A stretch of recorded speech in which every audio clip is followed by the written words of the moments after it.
LilTrouble!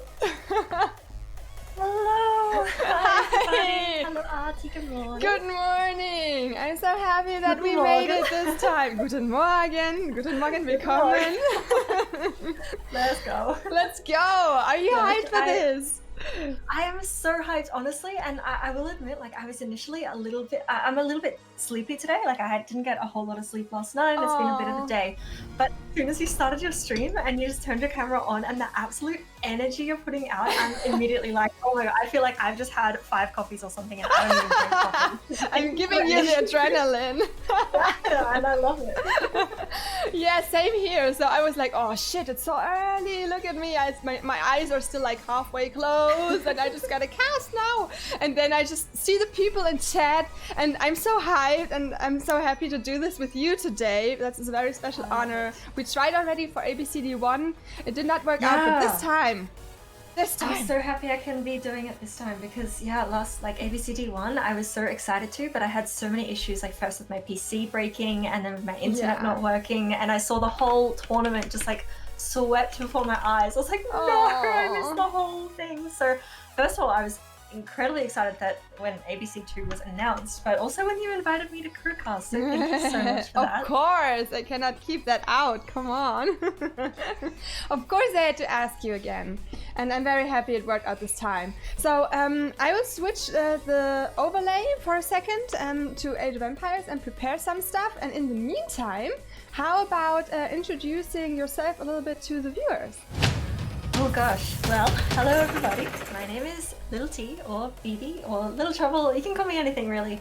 But I have been playing Age of Empires myself, gosh, since February last year is kind of when I got into AoE 2.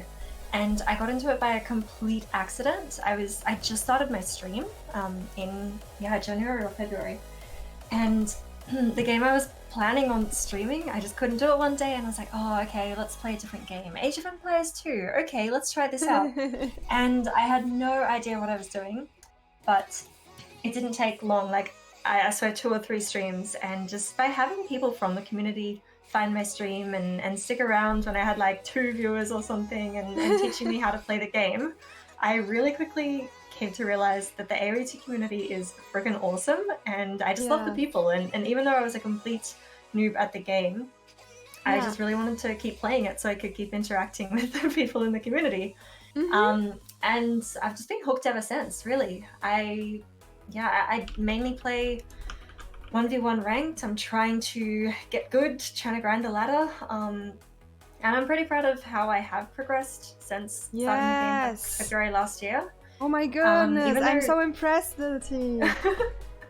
I have big ambitions though. I want to keep going, but currently I'm still having internet issues and I kind of can't play ranked at the moment, but that's fine. I'm still having a lot of fun with the game. I'm doing campaigns at the moment because I can't do multiplayer stuff, so I'm doing my first campaign playthroughs at the moment, which is interesting to say the least. I may have let Joan of Arc die a few times, but it's really cool to see a different side of the game because I've really only ever played multiplayer. So that's about a little bit about me and AoE, and I suppose outside of AoE, gosh, what do I do with my life?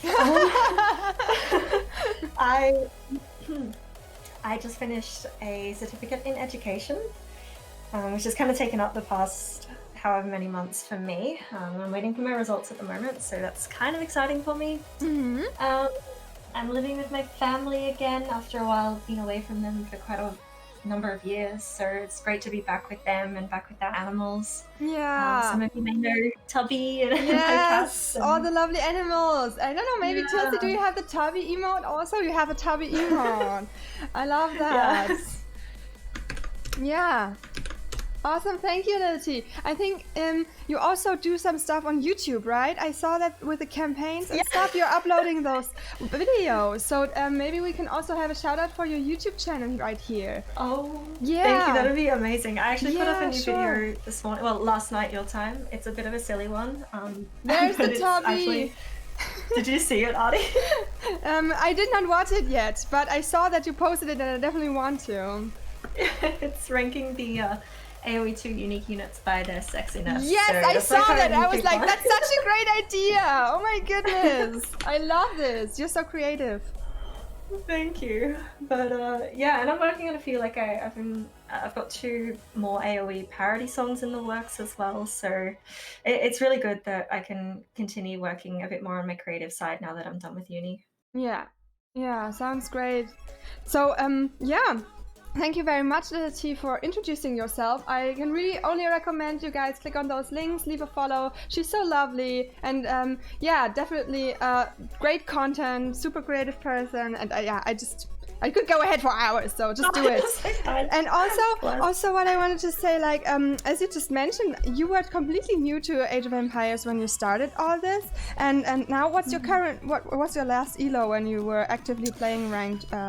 Oh, I was really excited because I recently broke 1300. Yeah. I don't remember my exact PB, but somewhere in the 1310s, I think. 1316 maybe might be my PB. I've currently gone down quite a lot, but I've dropped from a lot of games because my internet, I'm kind of floating between like 1220 and 1300 on average. But yeah, I really want to knuckle down and consistently sit on 1300. Yeah, that's awesome. I mean, yeah, it makes it hard with the internet struggles at the moment. So, but you will get back there once everything is set, and I'm sure about that. And also, I think, guys, that's one perfect example, like for someone who started with the game, who was a beginner and really grinded the way up.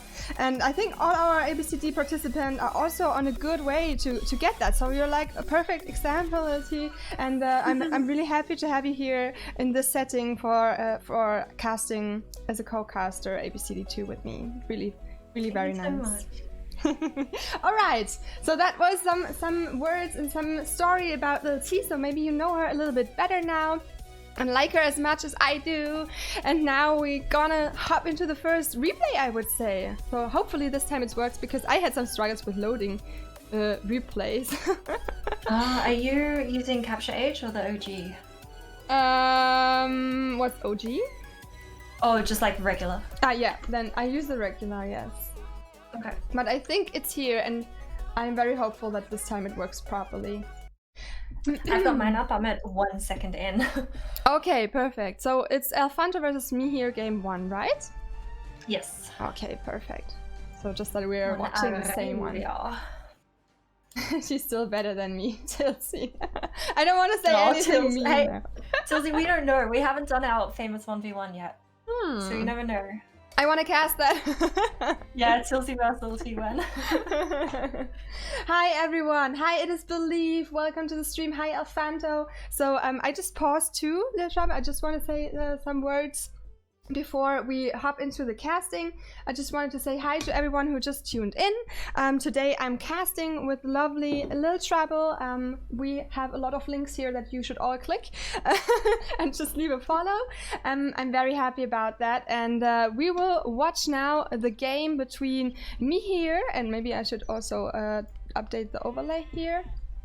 We'll watch me here in blue playing the Franks, and Alfanto in red playing Mayans, and they're playing on Arabia, and it's the first game of their matchup with the first round of 64 players from the ABCD2 Cup.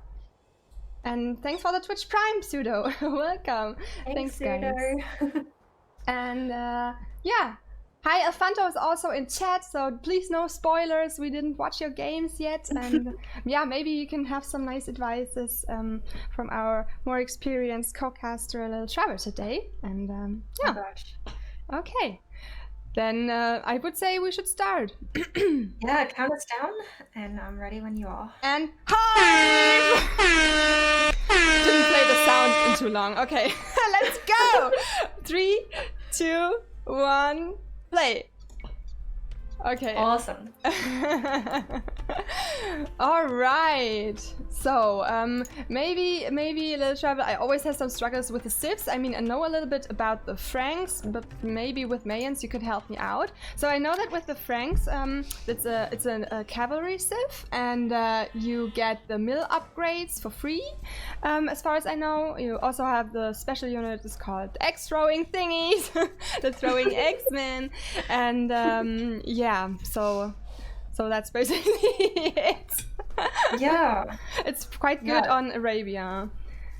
I think it's very good on Arabia. I think it's a classic Arabia civ, and it's actually the first civ that I really got into as a Age of Empires player, because I think it's just kind of straightforward. You have a pretty straightforward build, especially compared to Mayans, which Alfanto has picked. It's a bit of a different opening build, but Franks is good. I think they can be quite flexible. They have a nice eco bonus. You basically have free bloodlines as well, which is another bonus for Franks. Somebody please correct me if I'm describing that incorrectly.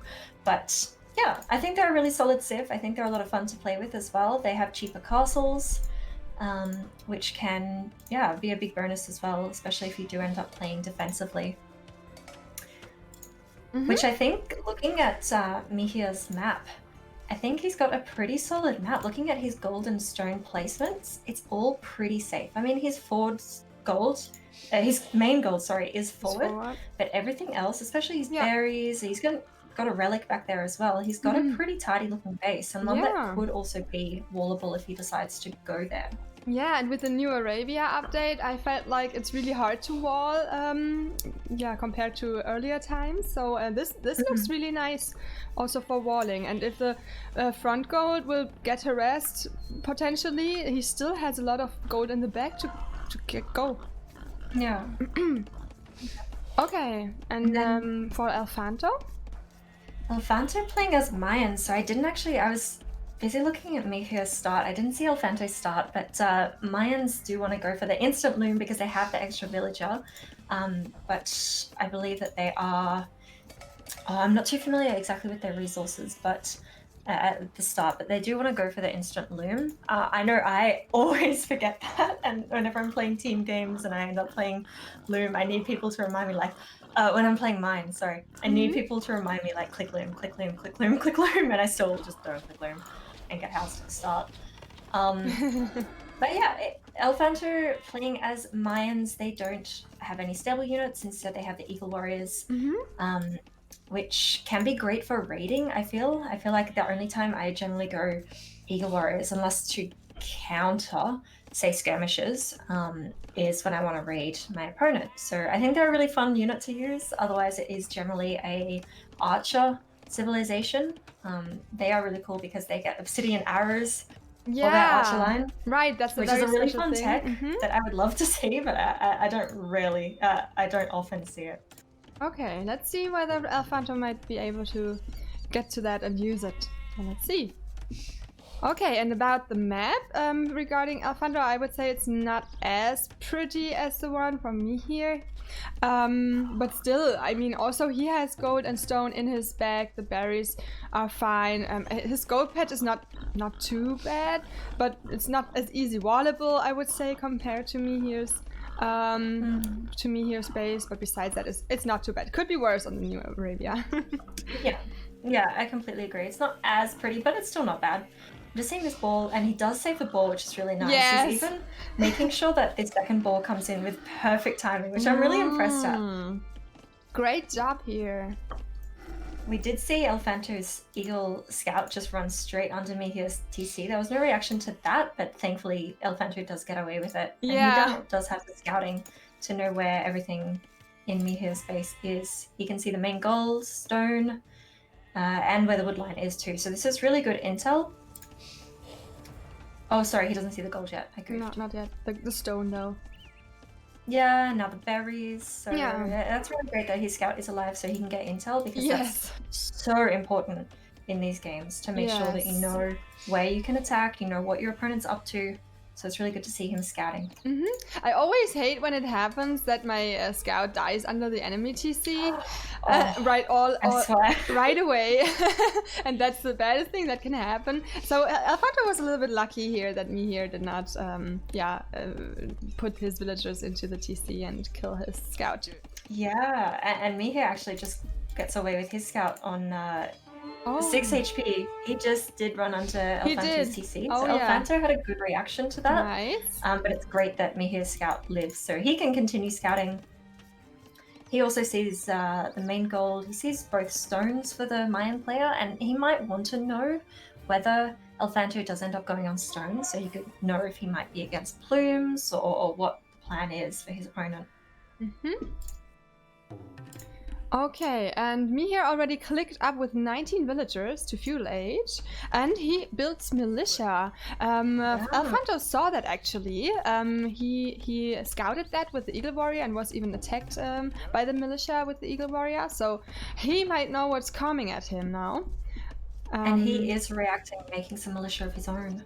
Yeah, that's very interesting. I have to say, in ABCD 1, barely people did that and go for a militia or drush, and this is actually happening quite often in ABCD 2.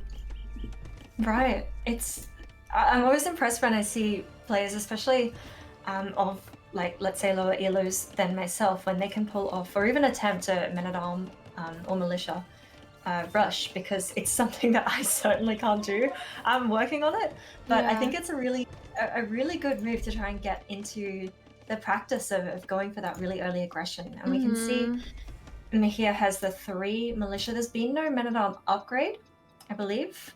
I better just check that. I'm using Capture Age.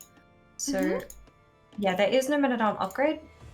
And there's 3 militia from Elfanto as well. So they're actually going to walk past each other and go to each other's bases. That's so funny.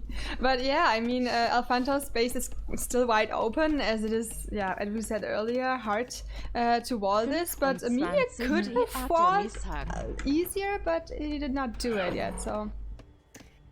Looks like one villager might go... Oh, she'll get away, but there is now militia on the wood line of Elfanto's base. Good that the TC is doing some damage to Mihir's men-at-arm, militia, sorry.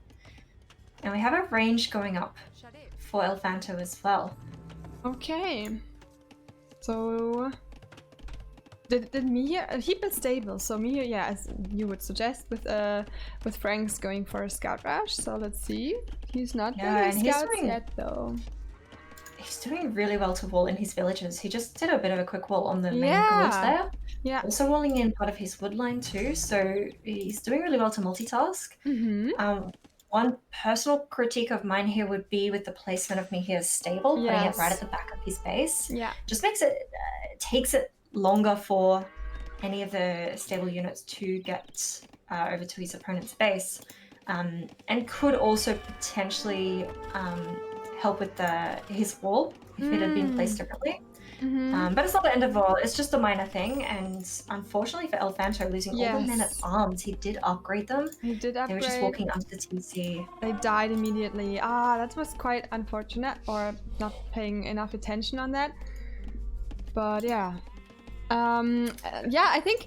this early aggression thing, it could go well, it could be successful, but I feel like for our low elo players, oftentimes it's also a really big distraction for themselves, like for the player who does it. Oftentimes they just forget to build villagers or to look at the eco, balance the eco, go for some other units in feudal age. Like, for example, Mihir is not building scouts at all, even though he has the stable. And it's distracting also the aggressive player in a way, so I'm not sure if that's always a preferred strategy. Now Mihir's placing a market at the back here and will complete the wall on the back side, so he's kind of 1/3, I suppose, walled, or maybe half walled. But interesting choice to go for the market, and whether he knows that he might need to do some eco balance later on or just wants to have it as a fail-safe in case. I see that the one range of Elfanto has a few archers, but he is housed, so that first range has not been able to continue producing at the moment. But his second range is going up, and he will be trying to get his walls up. So committing 3 villages currently to walling up, and I think he'll be able to. So Elfanto did commit to the men-at-arm upgrade. Didn't get any villager kills. Mihir didn't commit to men-at-arm upgrade. Also didn't get any villager kills, but that was less investment for him. Yeah. And now we see 2 scouts coming out for Mihir. So, what do you think with going for the scouts now at this point? I would think it's a little bit late because now Alfando had a lot of time to wall, and he might be completely walled until the scouts arrive. So, with yeah, all the militia fighting in beforehand, it was quite late to build the scouts and go for the scout rush, because that's a huge investment now from me here. On the other hand. Yes, yeah, exactly. And he's sitting currently on around 200 food. He does have a lot of farms up, 19 farms currently. And the 3 scouts here, this is another reason we see the stable here at the back. And the scouts have been a little bit idle, but imagine if the stable had been forward. With the amount that these scouts have moved, they would probably be at Alfanto's base now. And I do fear that by the time he gets there, the walls will be up. Maybe not because of just this one villager on the top side of Alfanto's base. And Mihir knows exactly where to go. Yeah, and that is good. Again, a great thing that his scout had survived and did see that the walls were going up. Oh my goodness. And that was so lucky. And also the disadvantage from Alfanto's base, which is so hard to wall. So he had to build this wall of China. And that was really, I have to say, that's a little bit also lucky for me here right now. I agree. It is a little bit lucky. The interesting thing though, and we see the archers coming forward now, no fletching on them just yet, but there's a hole on the wood line. That is unfortunate for me here. But Alfanto has seen the stable at the back. He did scout that. So I wonder if he had thought of the possibility just until, knowing that his walls were going to be up a little bit late and they're still not complete. Yeah. Just getting a defensive spear out, knowing you're up against Franks, the stable's up. He did have a pretty speedy uptime, and there was no men-at-arm upgrade. Perhaps he could have just played it a little extra safe to protect his villagers' walling. Just got one defensive spear out, or maybe 2. Yeah, as you said, I mean, he saw the stable and knows that his opponent is playing Franks, which is typical with the scout rush. So get your walls up as fast as possible. But I like the reaction with, like, he saw the scouts and then immediately built the spearmen. He could have built them earlier just for the protection, as you said, like, for example, from the villager who was walling there all alone. Have some spearmen just in place in case the scouts are coming. I mean, now, I don't know, did he lose any villager? Did you see that, LilT? Well, the current villager KD is 2-2, so both players lost 2 villagers. Okay. But it looks like Mihir could lose even more because these archers are doing great work. Actually, they're targeting the right places. It's denied that range coming up, so skirms aren't able to get out, and now it's forcing a defensive tower on the wood line. And Alfanto could possibly deny this one if he has a look at his archers here. Yeah. Targets them on the vills creating the tower. Could potentially deny it, but Mihir will commit a lot of vills to make sure it goes up. Yeah. This way he's losing another one, but can save like a bigger number. Now also the range is up, so I think now he's in a better spot to defend that, but he lost quite some villages. A little bit villager lead now for me here, but it is decreased, so it was 37 I think before that. And Mihir to castle age. So let's see what reaction he can do. He does have a lot of food, but unfortunately no gold for night production. He is just going to make some skirms. But a little tip for Alfanto, just there with that tower going up, where his archers were standing. I mean, he really committed a lot of hills to that tower, and sure it was going to go up because of that, but Fanto was in a position where he could have just stood there at the base and proceeded to do more damage to the hills on the wood line, because the tower wouldn't have been able to reach the archers as they were standing at the base. True, that's a good point here. Yeah. Sure, they would have to move eventually, but I reckon he could have got some more Vil kills there. Okay, regarding at Alfanto, I'm just wondering why he did not click up yet. Maybe he realized that he was missing the gold for a long time, because now he just sent 6 villagers on gold. I'm not. No, he's using the gold for the arch, for creating more archers here. Maybe it would have been worth here to invest less in archers and click up before that, because now he's sending more archers over. I don't know. What do you think, LilT? Is that, what strategy would you go? Well, I think, especially now knowing that Mihir is castle, I think he's got to keep his feudal army at home so they don't get cleaned up, because that is 5 archers there patrolling on the hill. A great move that he's patrolling, but I think they're still very exposed. If Mihir did happen to find them, that's all the resources and time invested into those archers cleaned up, because he's feudal archers against knights, and he's continuing to produce these archers. Yeah. He now has 9 on gold, but I think he was a little late getting more villagers on gold. And now he clicked up. No, he did not. Yes. Did he? No. Oh, No, he no, gets he's wheelbarrow. researching wheelbarrow before.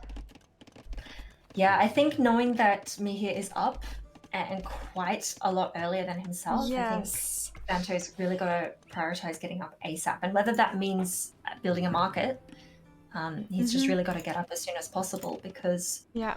we do see TC from Mihir. So Mihir's going to have a great eco advantage because he's been up so much earlier. He could afford a second TC. Probably, he might have even wanted to go third TC, but did have to put the defense attack, so it doesn't have the stone to do that. Yeah, I mean, he would actually, he should know that he's going for the knights now as soon as he reaches castle age, as he strengths, as you said already, and then investing into more archers who are countered by the knights, more or less. And in feudal age, instead of clicking up, he could have clicked up so much earlier. Yeah, because the castle age is such a power spike for me here now. Let's see, he's building his knights from 1 stable now. He has a lot of food and gold. I think he could have even go and produce from 2 stables. I think so too. And we are going to see these archers that are in Mihir's base taking a lot of damage from TC and the tower and now the knight. Oh my goodness. So that's such a shame. And this is what I mean about losing a feudal army. When you have those units, you really want to protect them until you can be castle yourself if your opponent's castle. So that's definitely something, I don't know, I think Fanto is probably still watching, just staying quiet so he will not spoil or anything, but yeah, that's definitely something that we can tell him for his future games. And he did do well, like he's got 6 villager deaths on Mihir. Yeah.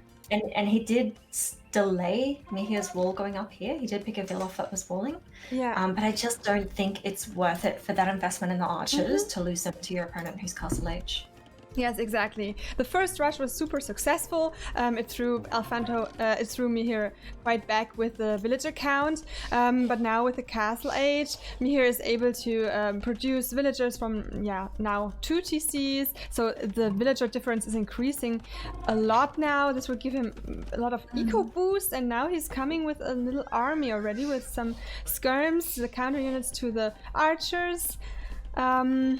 And some knights. Okay, he's just occupying that hill, maybe trying to save that for, I don't know, a castle or anything later. Let's see. And I think that's really good map awareness to want to camp that hill because it's directly in between the bases. Obviously, having a hill is always a good thing. But I'd also love to see, I'm just going to check near his scouting. I'd love for him to just send 1 unit forward and just have another little scout around Fanto's base, because if he did, he would realize that they're all disregard. Fanto actually patched it up, the overchop on the woodline. But still, he'd be able to see what units Fanto's got down here. And they're currently all, except for the pikemen now, they are all still feudal units. There's even skirmishers mixed in there, which confuses me a little bit because I don't think Fanto had any cause to create skirmishers. Maybe it was just a lack of gold or something and wanting to produce something from the Rangers.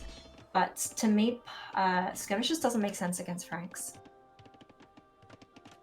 That's true. And now I think Mihir is going right through the overchopped part. That's painful. Oh, the knights do get in. And Elfanto had done a really good job of patching up that woodline as it was being overchopped, but just gets, again, unlucky here. A little bit too late. Yes. Okay. That was a little bit painful here for Fanto, losing a couple of villages again. Now let's see if he's able to defend that. I mean, the building those pikemen is already a good choice. He had already some prepared in beforehand, assuming that his opponent will come with the knights. Oh, and now sending out the villagers. No, better not. There's still a knight. Yeah, I'm trying to go back home. Like, oh, hello. But yeah, unfortunately with the skirms versus skirms here, Mihir does have the elite skirms I don't believe Elfanto has crossbow just yet. Oh, he's just clicked crossbow and elite scam. But he really doesn't have the numbers. Military numbers are 15 for me here compared to 5 for Elfanto. And the KD is 52 kills to 19 deaths for me here. So definitely in his favor. Villager count is as well. Double the villager count, almost. 64 to 33. And a big part of that really just comes from the castle age advantage. Exactly. So that's really the biggest thing that was a cause for the difference here now, I would say. Mars, Elfanto does have Bodkin, yes, and the first defense upgrade, and is on 3 TCs compared to the 2 TCs from the Franks player, but Mihir now on 3 stables. So really ramping up his production. I'm just wondering why Mihir is going for those more scouts now. He has a lot of scouts here. Yeah, I question that too, and he's got almost 2k gold, so scouts doesn't quite make sense. He's creating scouts and skirmishers and banking a lot of gold. And he's got the castle on the hill there. Okay, so we really wanted to claim that one. As you said, it's a strategic, nice position. And yeah, now, as you said earlier, it would be good for me here to scout a little bit what Elfanto was building all the time, because there was a lot of time in between the last time he saw his base and now. And okay, now they're attacking the barracks, but I think the purpose was maybe to find another open spot somewhere and also check out what Elfanto is doing in the meantime, or has been doing in the meantime. Maybe some army composition. And yeah, so he does see the 2 extra barracks and can maybe assume from that there'll be more pikemen being created.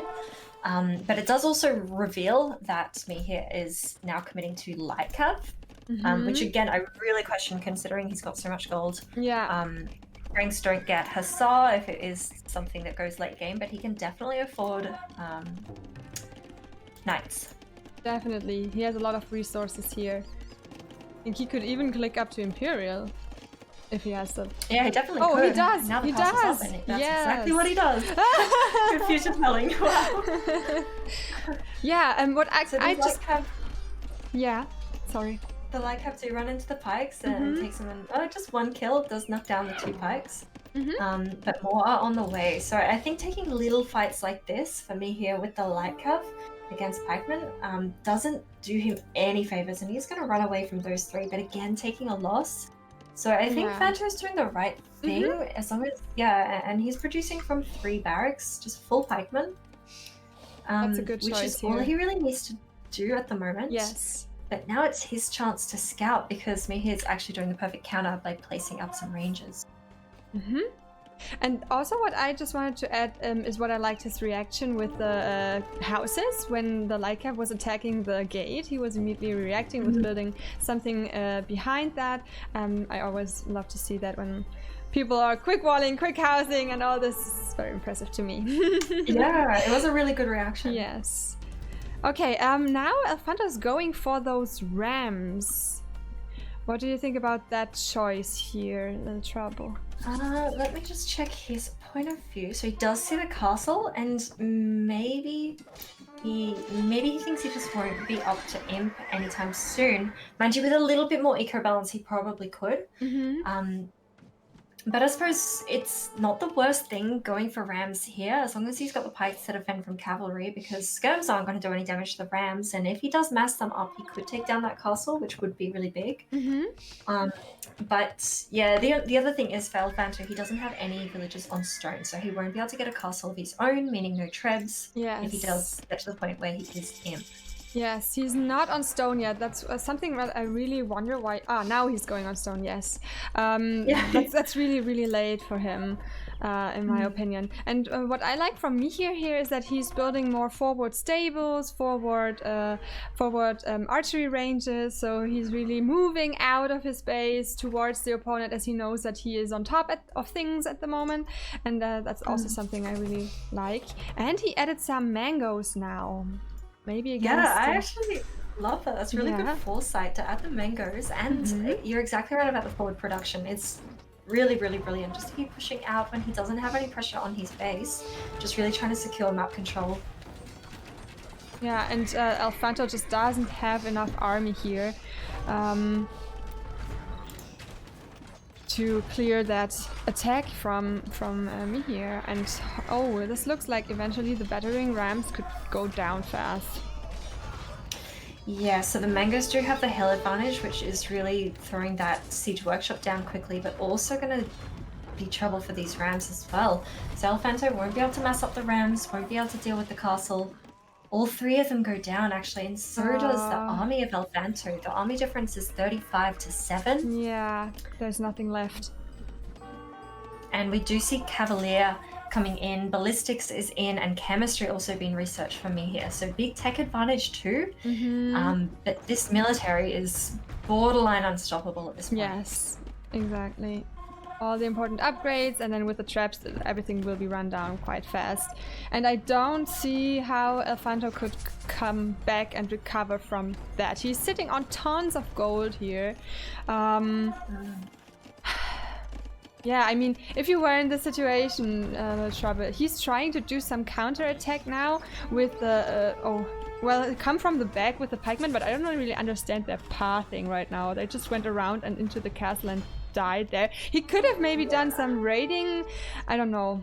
Yeah, it would not be possible to get into the base of me here, but maybe that would be something, a little desperate choice in the end at this point. Try to go for a raid. I feel like for Alfanto, the biggest thing hindering him at the moment is the eco balance. Because with this kind of eco setup, really low on wood, so high on gold, he's not really able to produce, and he's definitely, there's the GG, but he's not able to put up more military buildings at the back or anything. So it's it was really well played from both players, but especially from Castle Age, Mihir was very dominant and just had the slightly better eco balance, the more aggressive play style, and it worked out for him really well. Yeah, I feel like it was really that turning point, like the choices that were made from Alfanto. So Mihir was focusing on getting earlier to Castle Age and try to defend against the raid from Alfanto, the first raid that was really super successful, and threw him back. And then the decision from Alfanto to go for a second raid when Mihir already reached Castle Age and invest so much resources in those couple feudal archers, and then that threw him back so much. He could have researched Castle Age much earlier and prepare for maybe the night attack that you could assume will come in from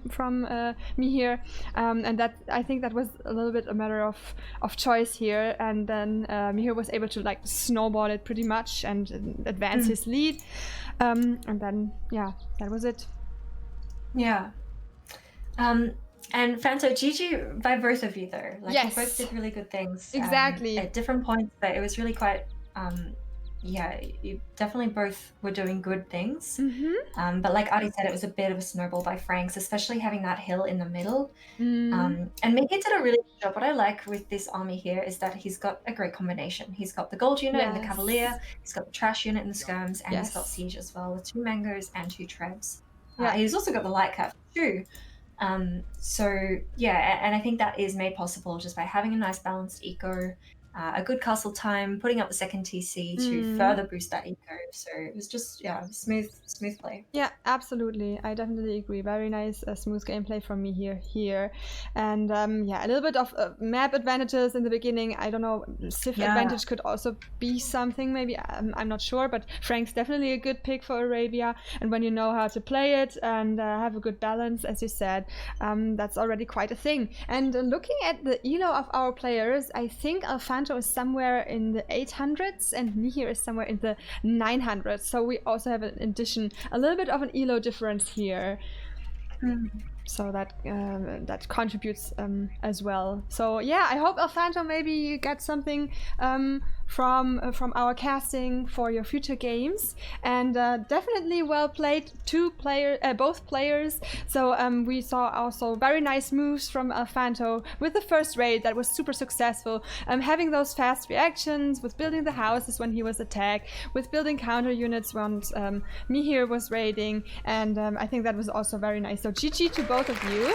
That was game number 1, and I would just, LilTrouble, if I may have a short pause, because I just saw that our main sponsor of this event is in the chat, and I would love to have at this point a little shout out and a little bit, introduce our sponsors and the ambassador of pharmacy to the viewers, if you don't mind. Of course, not at all. Go for it, please.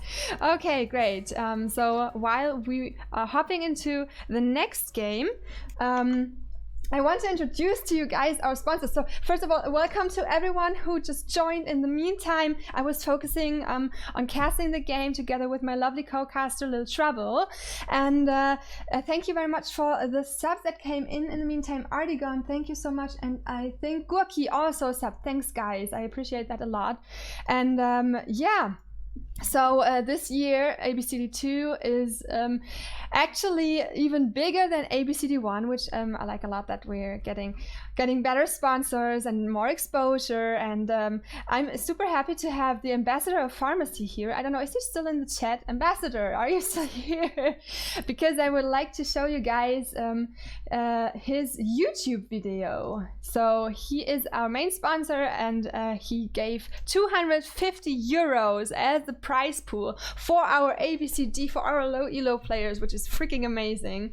And yeah, so therefore just have a look.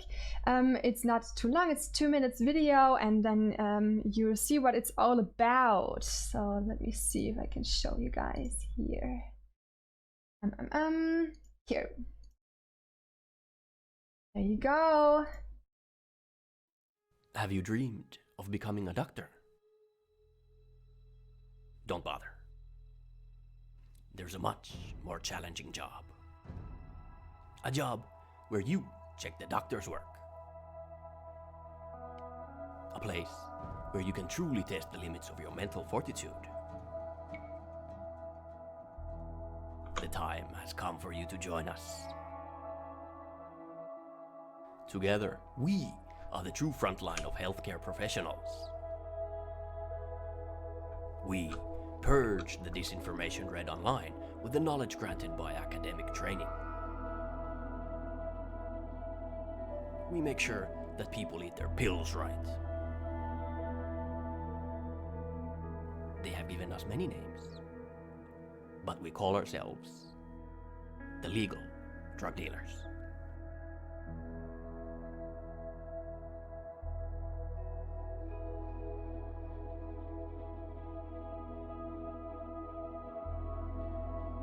I actually really love that last sentence here. Available without a prescription on Amazon. So definitely check this out. He has written his book, and then you can buy it on Amazon. And I think it's a very, very innovative approach. And yeah, as I said, thanks for the sponsoring. Also, there's a shout out for him. Like, it's really cool. He approached us and he said he would like to give that to the prize pool for ABCD2 because he loved ABCD1 so much, and he's really a big fan of this event in general. And yeah, so it's really, really cool thing.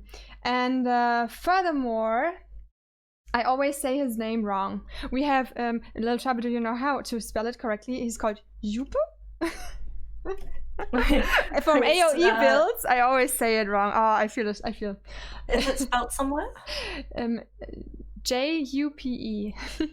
From AOEbuilds.com. I guess.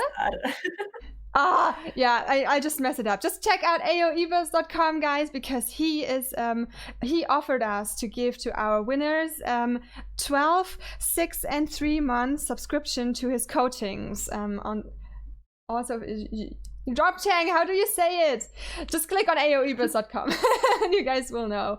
So we have this coaching subscription. So with that, I think our beginners will improve even faster. I think it's a huge boost that they will get huge throughout this tourney. And then we'll have an AOE coaching sponsored by Gamer Legion. So Gamer Legion, as probably most of you know, is the new team. The former Team Secret players are Gamer Legion. And one of them will have a coaching with one of our winners, and I think that's something super special too. And yeah, we have a headset from Logitech G, so we still have to figure out which place will get what, but maybe I should switch and show you guys in the camera. We have the G432 gaming headset, sponsored by Logitech G. So thank you very much, Logitech, for sponsoring this also for our little tourney. We really have a lot of cool people here contributing to this. It makes me super, super happy. And then we have Viper and Jordan's signature mouse pads and t-shirt. This is also given by Debbie. I don't have that here. Debbie has that, of course. And yeah, I think that's freaking amazing. So ABCD tourney in general is a growing thing, and it's getting more and more exposure. I love it.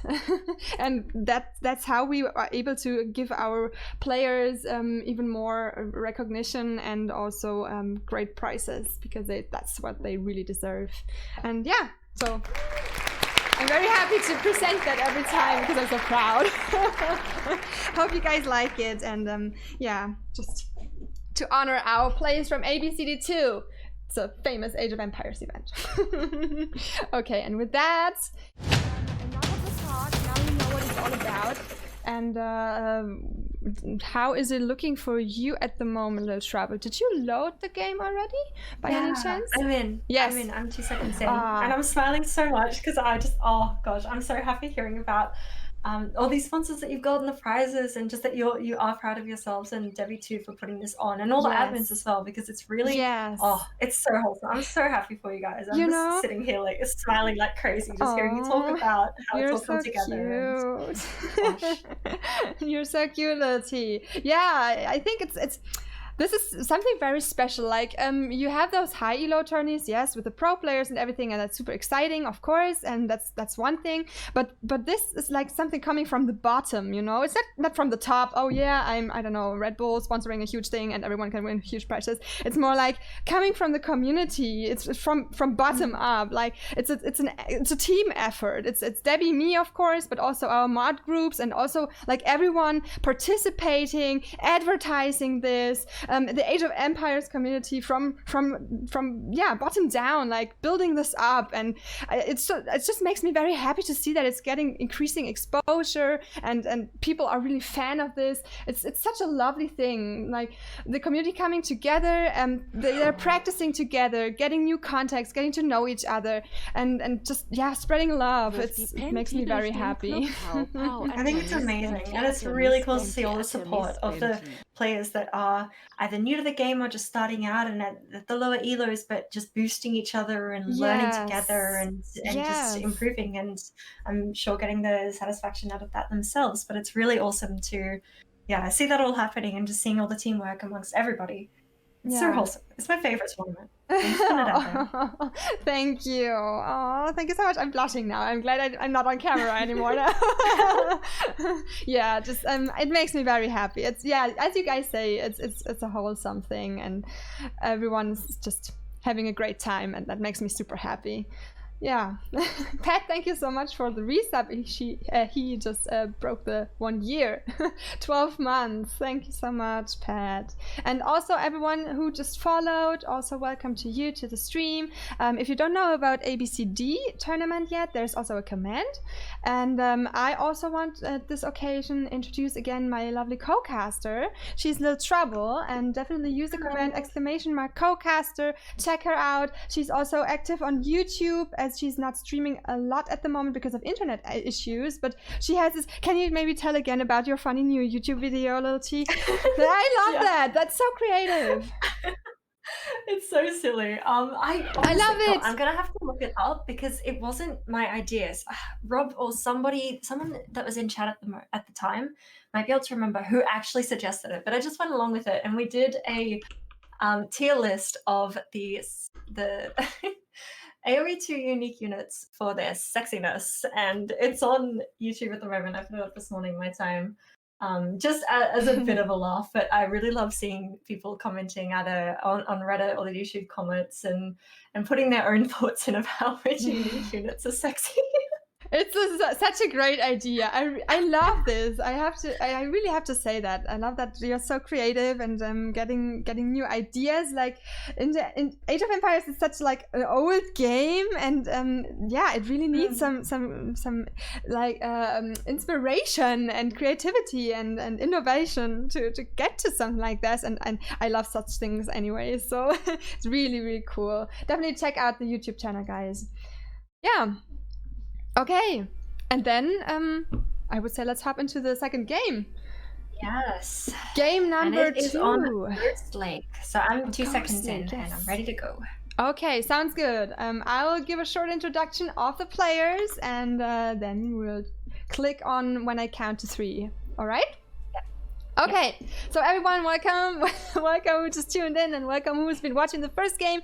So this is LilTrouble and me casting the game of ABCD 2, and we are watching right now game number 2 between me here, playing the Cumans in red, against Alfanto, playing the Britons in blue, on the map Ghost Lake. Hi! Let's go! Okay, 1, 2, 3. Okay. All right, so I know a little bit about the Civ Britons. I know that it's an archery Civ. They're pretty strong with archery, and I think they gather the food faster. So you normally put 5 on sheep instead of 6. So that's something that I just know from practicing Britons for a little bit. As it is like one main archery Civ, and yeah, I think that's already about it, because I think they can have more range, right, with the archers, so that's pretty neat. Yeah, so exactly what you said. They generally do a 5 on sheep opening because their shepherds work, I think, 20 or 25% faster. They do get the extra range in Castle and again in Imp, I believe. Again, please correct me if I'm wrong, anybody. But the other cool thing with them is that their archery ranges work 20% faster. So they are a pretty common pick on Ghost Lake because on this map there's so much extra sheep. And with that shepherd bonus, it can be really strong for them if they do find some extra sheep, which Alfanto Scout is doing exactly that. Yes! I just wanted to say, like, he really meant immediately almost on the lake, because he knows there is where the extra sheep are located, and getting that for his Britons. And that's okay. He's allowed to take all the extra sheep if he finds them before the enemy. He's just not allowed to lame the first basic sheep of his enemy. Yeah, and I really like, I don't know whether this is intentional from Fanto, but that he actually went closer to the opposite side, to Mihir's base, and got those sheep there. Just to kind of, I don't know, again, not sure if it's intentional, but it kind of makes it so he takes those sheep from Mihir if Mihir did want to go out and get some himself, and then he comes back and gets the sheep closer to his base. I think it's cheeky, but I really love it. Yeah, very nice. It's totally fine, totally allowed here. And I mean, also this is the home map of Alfanto, so you can directly tell he's made his mind about this. He has a plan, he has a game plan, choosing the Civ and then going for those sheep first, and then what you said, going for the enemy sheep, basically for closer to the enemy base. So that's really nice. You can directly tell this is the home map from Fanto now. Yeah, he's put the preparation in, and he's got, I didn't count all of them, but currently I've seen him grab 8 of the neutral extra sheep. Wow. He might even be able to get 9, 10, 11, 12, 13, 14, so he's going to have a lot of food. Look at that, he's getting all of them. What he does with it. Yes. Wow, nice job here. First of all, right in the beginning of the game from Alfanto. I really like to see that. Always makes me happy when I see, like, on our ABC Discord, people are practicing together, and they are always asking, looking for teammates. Hey, do you have time? Because that's a perfect place to practice. They're all in the same elo range, right? You can find your perfect opponents to train together. And then when you see that they have put a preparation into the tourney, they put the preparation into the matches, thinking about it, what Civ to pick, what the game plan is, which map, that makes me very happy. Yeah, it's really awesome. And Sunny Beach just actually made a good point. I noticed while we were watching sheep being collected, we could see in-game chat, which is something that we've been begging for spectating for so long, and we all just saw that, so that's pretty exciting. But completely unrelated to the game. They were just asking if there's lag.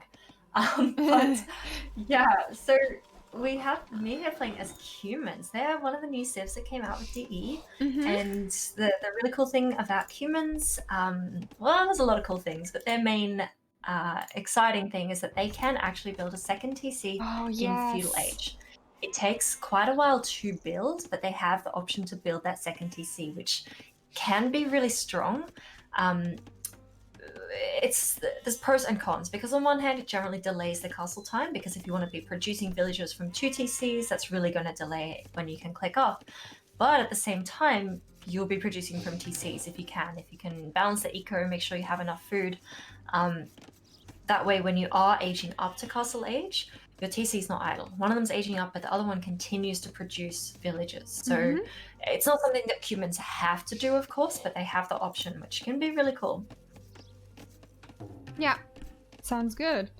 So, and then maybe next, if we would have a look at their map. So I'm still looking at me here now. He has, again, like last time, very nice in the back. A lot of resources here. He has his main berries in the back, 2 little gold patches, 1 stone patch, then another stone patch on the side, or yeah, let's say south. The main gold is a little bit in the front right here, and I actually see that he's having 1 villager without a mining camp on that gold. I don't know if that's on purpose or a misclick, but there's 1 already. Maybe he's going fast castle, I don't know. But yeah, that's really not too bad of a map. And regarding vulnerability, I would say it's doable. I think. Oh no! Oh, he just accidentally deleted a bill. Wait, he deleted a will? Where? He accidentally deleted the bill. He was deleting the wall. Oh, I think left. you're just 1 second before me. Okay, I'm Yeah. speed up shortly. Oh no! Oh.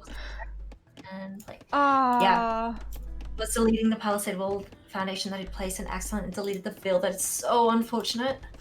But I do also have to agree with you. Mihir's got an awesome base, really, definitely wallable. We see the barracks going up, and he has clicked feudal too.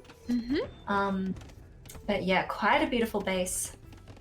Yeah. And compared to Elfanto is not terrible, but really, the gold positions are quite unfortunate. Yeah, that's true. Again, the map disadvantage, I would say, for Elfanto, that we had that already in the last game, where his map was not looking as good. But well, maybe, let's see, maybe he's able to put the pressure this time more on me here, so he does not get into trouble with this gold patches here. Fanto's main gold is so far away. Oh, that's crazy. It's really, really far away, especially compared to Mihir's. Like, sure, Mihir's is forward as well, but it's not so far away, like double the distance basically, and he doesn't have the 2 secondary golds at the back to use instead. So really unfortunate goal positioning there. But damn it. Again, game 2, we see militia being created from both players. Yes, interesting. Well, they stick with that strategy. Maybe it's something they both practiced. Now Mihir reached feudal age, whereas Fanto is still researching feudal age at 40%. And yeah, that was just funny because just again regarding the woman that he deleted, I was like, oh, maybe he doesn't like the woman doing this job. And then he sent the man out to do it, and then he sent the man to do that walling job, and then he built the wall right on top of the dead woman. Like, oh, okay, well. And now building a wall of houses, and there's Elfanto Scout. Will he survive running right through the TC? And he gets away with that. It's like I'm having a flashback. Like exactly in the same game. Last game we saw the same with the Scout running right through it, but Mihir doesn't want to kill the Scout, maybe, I don't know. And now Fanto reached feudal age 2. So the thing is that Mihir built those militia, and now they're standing around because he doesn't know where the enemy is, right? He did not find his enemy yet. He hasn't scouted, no. I mean, he could take a pretty good guess at where to go, but I think those militia have been idle because second TC, which is now up. So as predicted with humans, 2 TCs. So I'm really going to keep my eye on what the eco is looking like for Mihir. But we do see Fanto, who has brought the militia in, and I'm praying that they've got 2 TCs to now. So the only damage they can really do here is on that left wood line, or hoping to maybe get up to the berries. But at least he now sees that his opponent is on the 2 TC. Yeah, that's true. So I think what I would want to be doing is noticing that your human opponent is on 2 TCs, wanting Oh to get up to castle no! as soon as possible. Because Okay. they are going to be delayed, and if you can be up to castle, get some siege, and put a lot of pressure on, it might make it really difficult for me here. But yeah, unfortunately, as we did just see, Fanto does walk the men-at-arms into the TC fire. Yeah. But he got a pick, he got a kill, and maybe he will get another one now. Maybe he has a second one. I Where think did that he could, if he scout brings get his through? scout around to block that fill, he could definitely kill. Yeah, true. Yeah, we're seeing actually exactly the same as last time. Fanto going again for the upgrade of the men-at-arms, and now Mihir is walking with the militia towards Fanto to go for the counter-attack. Fanto's attack was defended by Mihir very nicely, and I just saw that, I think Mihir, you are Bansal in chat, right? He just said he was not trying to be the sexist guy. It was just, we're just making fun. We don't tolerate any sexist in our Age of Empires tourney, okay? Just to make that clear. We're just, oh no, but that does not look good for the militia. 4 villagers! Again, so game 2, both militia or men-at-arms taking a lot of TC fire. Yes. But we see double range production from Fanto. So similar to last game, but he does have the second range up, but still quite low villages on the gold. So for 2 range archer production, generally you'll need 7 on gold. Currently he's got 5, and he might be sending his new villagers from the TC to the gold. Yes, that's what he's doing. Gather points on the gold. Blacksmith going up. And all that Mihir is doing at the moment is producing villagers. And Mihir is scouting the base now also from Fanto. Oops, that was the wrong vision. Yeah, he's just now found him and scouting a little bit around. He saw now also the gold everywhere, the gold patches, so maybe he will, adapt his strategy to harass that eventually at some point. We'll see in the game later. And as you said, sorry, the villager difference is already increasing now. So let's see whether Fanto will go up to Castle Age fast, or whether he will be stuck in producing archers forever again. Because now it will be even more devastating if he will take so long to go up to Castle Age, as you said before, because his opponent is creating villagers from 2 TCs in the meantime. Yes, absolutely. And it looks like Mihir is now shame for these archers damage, and I really hope that Fanto adapts to this knowledge and ceases his archer production. They're still producing at the moment. Fletching is about 15 seconds off, but I think Fanto, he's as we could see earlier, he's done the map right, and he's picked in these 2 games both archer civs, so I feel like he's quite confident with archers, the men-at-arm to archer build. But I feel like there needs to be some adaptation, because here it's not really going to work out. He knew from his militia, his men-at-arms being in Mihir's base, that there's 2 TCs up, so it's going to be really hard to do damage. But yet he is continuing to produce archers and delaying his castle time. Yeah, that's what we saw earlier in the game, in the first game, and that was his neck break, basically, if we could call it like that. Hopefully this won't be the same reason. It could turn out the same way as last game. Hopefully this will not be the case, because point-wise, villager-wise, we are seeing already a little bit of a difference here already. And I assume that Mihir is on his way to prepare for Castle Age, as I see he's on stone heavily already, trying to prepare for dropping a castle, probably. Creating a stable now too. And Alfanto's approach with the archers was not successful so far, as Mihir is fully walled. And he's continuing to produce a lot. He's even mixed. So again, I feel like the skirm choice is a little bit questionable, because generally you only really want to go archers, which there's been no archers from Mihir, and being humans as a cavalry civ, skirms are very weak to cavalry. So I feel like mixing in skirms is a little bit of a misplay there. I can understand why it's good habit if you're up against archers, but I think here it's just set back Fanto's uptime even more. Yeah, and I mean, also Fanto did not really know what his enemy was going for so far, so he did not see that Mihir was eventually going on archers, and just built the skirms for nothing basically, which cost him a lot of food also, and delayed that castle time, as you said. And now there's even a second wall.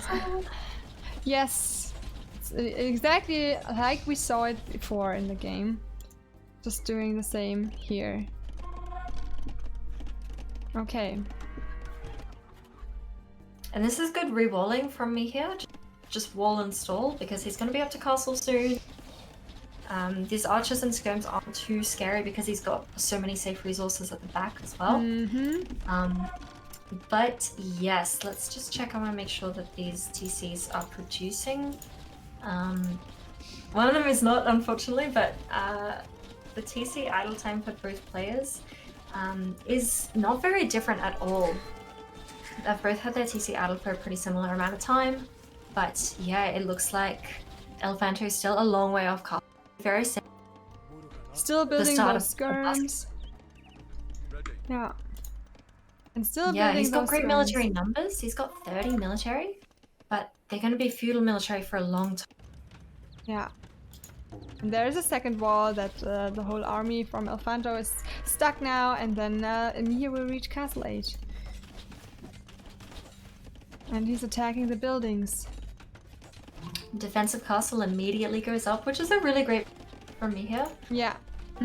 Maybe not knowing when his opponent would be castle, maybe being a little bit more scared of this army. A defensive castle right there is great. Yes.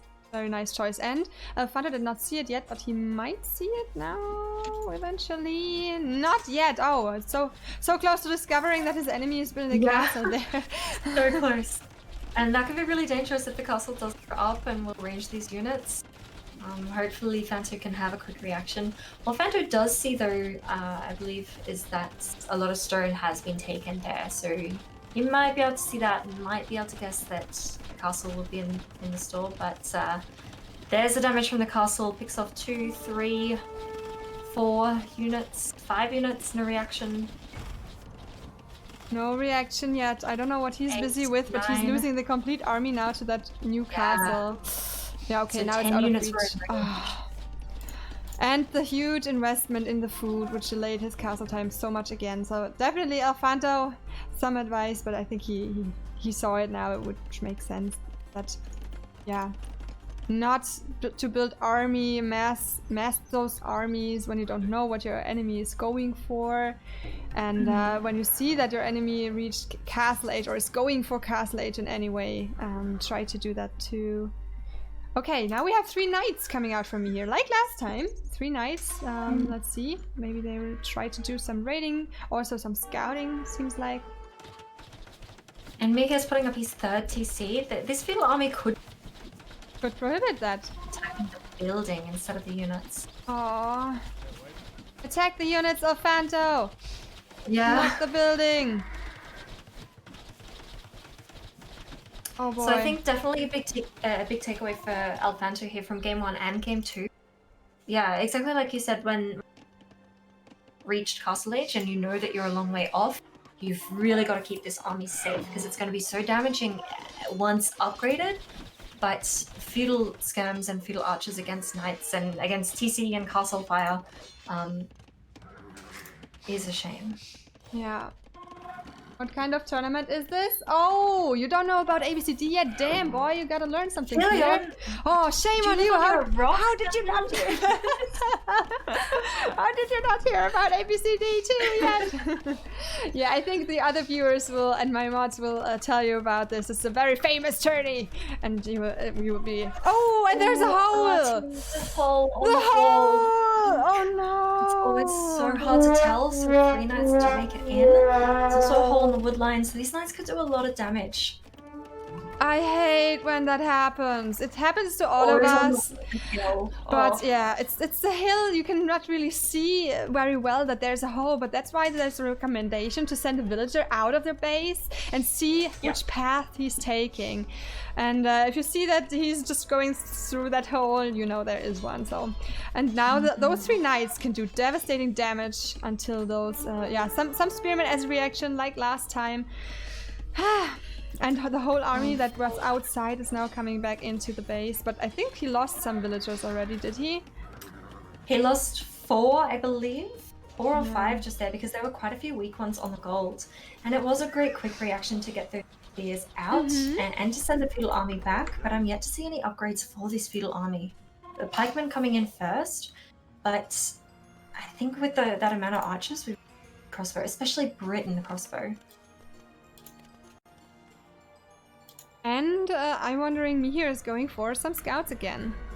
So I feel like both players, they have their fixed strategy and they just play it no matter what. Oh, and see some Kipchaks actually. I was just gonna point out the Kipchak, which Salt and Pepper reckons is the most exciting thing about humans. Not the second TC, but the ability to produce Kipchak, which is like a raiding cavalry. It's basically a Chukonu on a horse. They are a really cool unit and pretty devastating when massed up. Okay, let's see whether he will go for that. Yeah, I feel like Alfanto is a little bit confused now about what to do. In the meantime, look at that villager count, LilTrouble. This is like, ooh. I mean, the eco can be so much more stronger for me here now. In the meantime, and I mean, Alfanto did not do any damage at the base of Mihir so far. So Mihir was like booming in peace basically all the time, and yeah, there's already quite some difference. Yes, so it has been, well, 2 TCs through feudal, but now 3 TCs and only 1 TC Alfanto, but Alfanto happy to Expo and Eastgirm. So this is good now with this army here. Army count is 36-25, but you're absolutely right. The villager difference is enormous. It's 93 vills for me here to 34. Yeah. And another castle in the meantime from me here, and the Kipchak army is increasing, as you said. Maybe he's massing these units now. Producing from 3 TCs, and yeah, I mean, he can so then have a look at Imperial soon. Yeah, this light calf army from me here, now it's 8, but it did some good work earlier, just because there were skirms coming out of these 2 ranges of Alfanto, and the scouts, the light calf rather, just picked off the reinforcement skirms. But yeah, the skirms now make a little bit more field. Okay. But if those Kipchak are messed up, really, I feel like nothing can stop them in big numbers. More stables coming forward. So again, like we saw game 1, me here doing a really good job of taking map control, putting the forward buildings out. Okay. Yeah, very nice. I mean, as soon as Mihir sees that he's safe, he's in the lead, he's starting to move forward out of the base. So the first castle was a defensive castle, then the second one a more forward castle. I mean, it's still kind of defensive, but definitely more towards the direction of the enemy. I mean, on Ghost Lake you cannot build buildings anyways. So, yeah. And he's on his way to Imperial, as we said earlier. We actually also see Step Lancers from Cuban player. So this is going to be a very unique army combination. Wow. With humans here of Kipchak and Step Lancers. So I'm just wondering, is that a reaction now to the army of Alfanto, or is it just like playing the unique units of that Civ? Because I'm not into those Kipchaks and Step Lancers so much that I don't really know. Do you know? I'm not too sure about the Step Lancer choice, to be honest. I feel like it's a bit of a novelty. Like, if you've got the resources, make Step Lancers, right? They do that damage from a range. But yeah, I don't see if it's a particularly strategic move to counter Alfanto's exposed skirm army, with some pikes now in as well. But the Kipchak will just absolutely shred the pikes. Yeah. So I'm hoping that there's no engagement here, but yes, there is, and all the pikes are flattened. Almost. Great army control here from me here. Hit and run. Wow. Look at this, guys. Like, I feel like Mihir really knows about like he has a more general sense of playing of the strategy of the units of the civ he's playing. I feel like there's really quite some advantage here from Mihir regarding to Elfanto, but we also have to say that there's an elo difference too. So yeah, I think we are seeing a bit of the elo difference, and Mihir, there's something really nice there with the Kipchak, just making use of his mobility, and just taking care of the pike and then running away before the Expo and Skirms could catch up. And he's now also making some siege, like we saw in game 1, putting the mangonels out, going for his 4th TC as well, and taking into elite Skirms. So just making really good reactions to Elfanto, to the scouting that he's getting on Elfanto in terms of the military. And Elfanto nowhere close to clicking up. His food count is quite low. yes, as he's still producing skirms and pikemen. Yeah, now the step lancers are in at the top, so they can actually get in and raid. I feel like the Kipchak would be a better raiding unit than the step lancer. But I mean, either or, right? They're both going to do the job, and especially in those numbers. So forcing Elfanto's army to come back and defend at home. Yeah, it will take a little while until those archers come in, and yeah, I mean the villager count was already devastating, and yeah, now it's even more. Yeah, so the military numbers aren't too different. It's 53 to 66 in Mihir's favor, but that villager count is 41 to 108 currently. And now a lot of them are idle, with 14 idols they're having to garrison just to stay safe. Yeah, I think with Siege, Mihir can really take this out. Yeah, because all the units that Elfanto was building, I mean, against the archers with the mangonels, that's a good choice here. And yeah, now he is clearing those Step Lancer army sooner or later. But the wood line... Elfanto just got ballistics. Yeah, that's very important. Very important upgrade here. Stepbox is actually doing more damage than I thought there. But now the pikes are in, so they will be cleaned up. But Mihir still has this army of Kipchak and 3 mangonels moving forward. Yes, there's a big thing coming. And he knows now there's not much army left anymore from Elfanto. So this is a perfect spot to go for like the main attack with this main army, basically. Distracting the enemy, clearing like those archers, and now he's coming with the rest to tear everything down. Yeah, and there's the GG called from Fanto. Yeah. Aww. GG.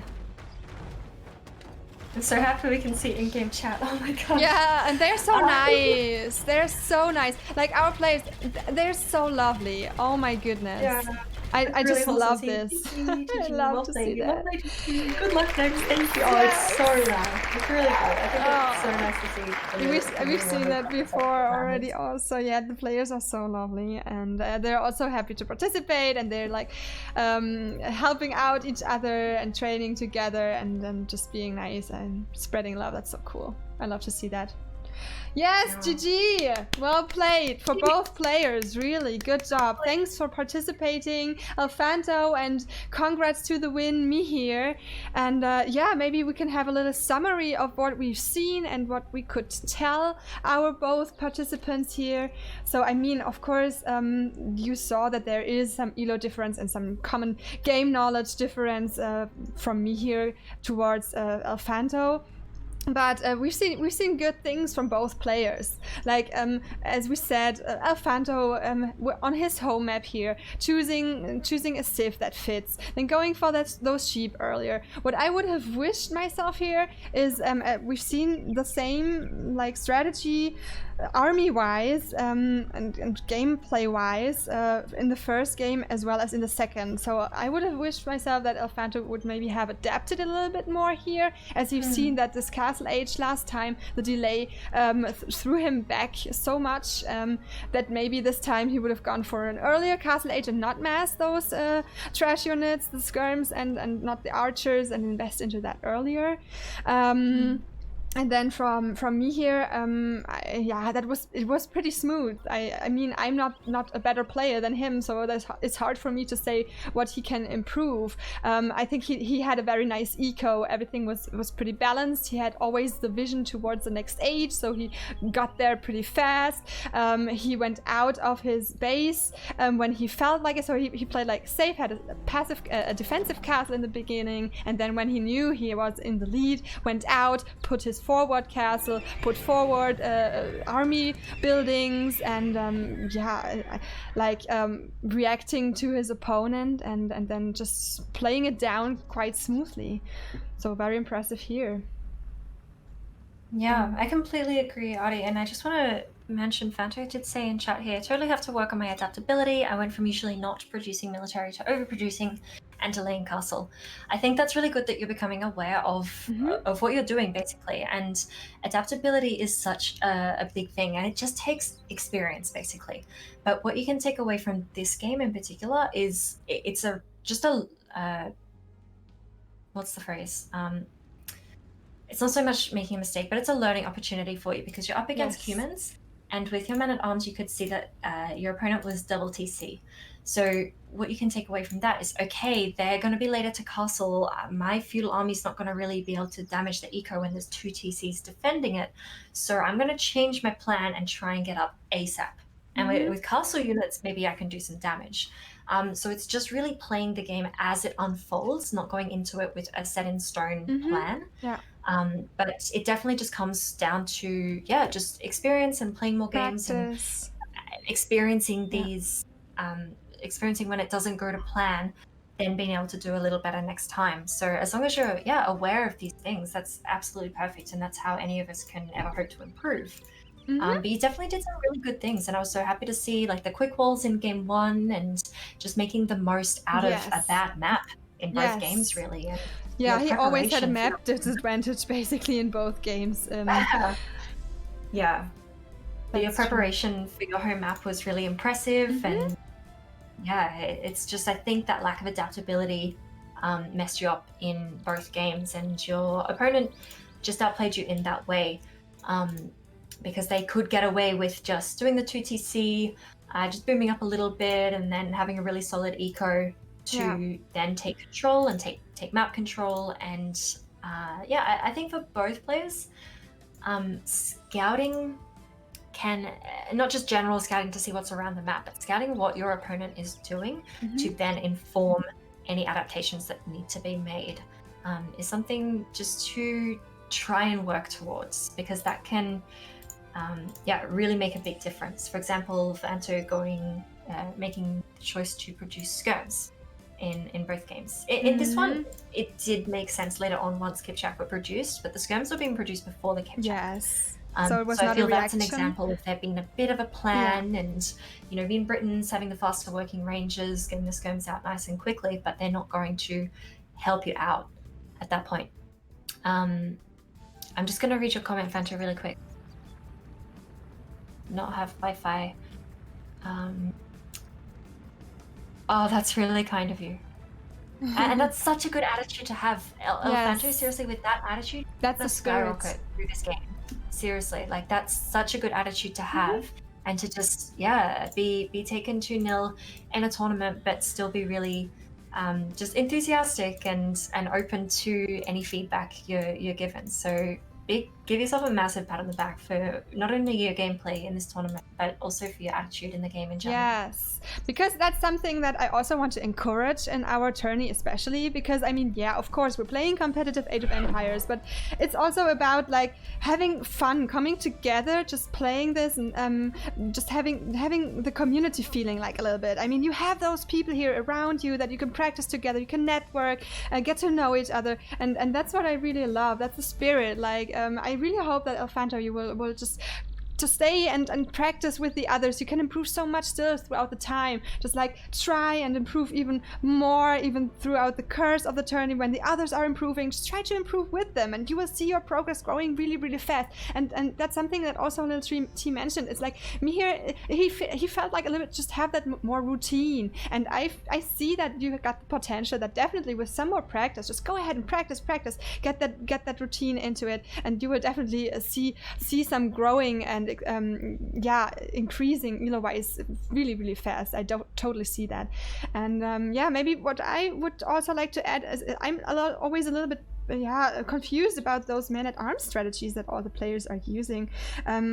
Like, I feel like definitely also for me here, he built those man-at-arms, and it is kind of an investment, right? It's quite an early investment at an important time of the game, and he did not have vision on his enemy. He did not have anything scouted of his enemy yet, and maybe I don't know. That always feels a little bit weird to me when you do those moves, aggressive moves, without knowing anything about the enemy yet, and where he even is located, because it can delay other stuff as you're busy with scouting where the enemy is and trying to attack there, and then in the end they're just dying under the enemy TC, like, which happens a lot, which I've seen before in this tourney. So yeah, maybe overthink that a little bit if you really want to go for that in each game.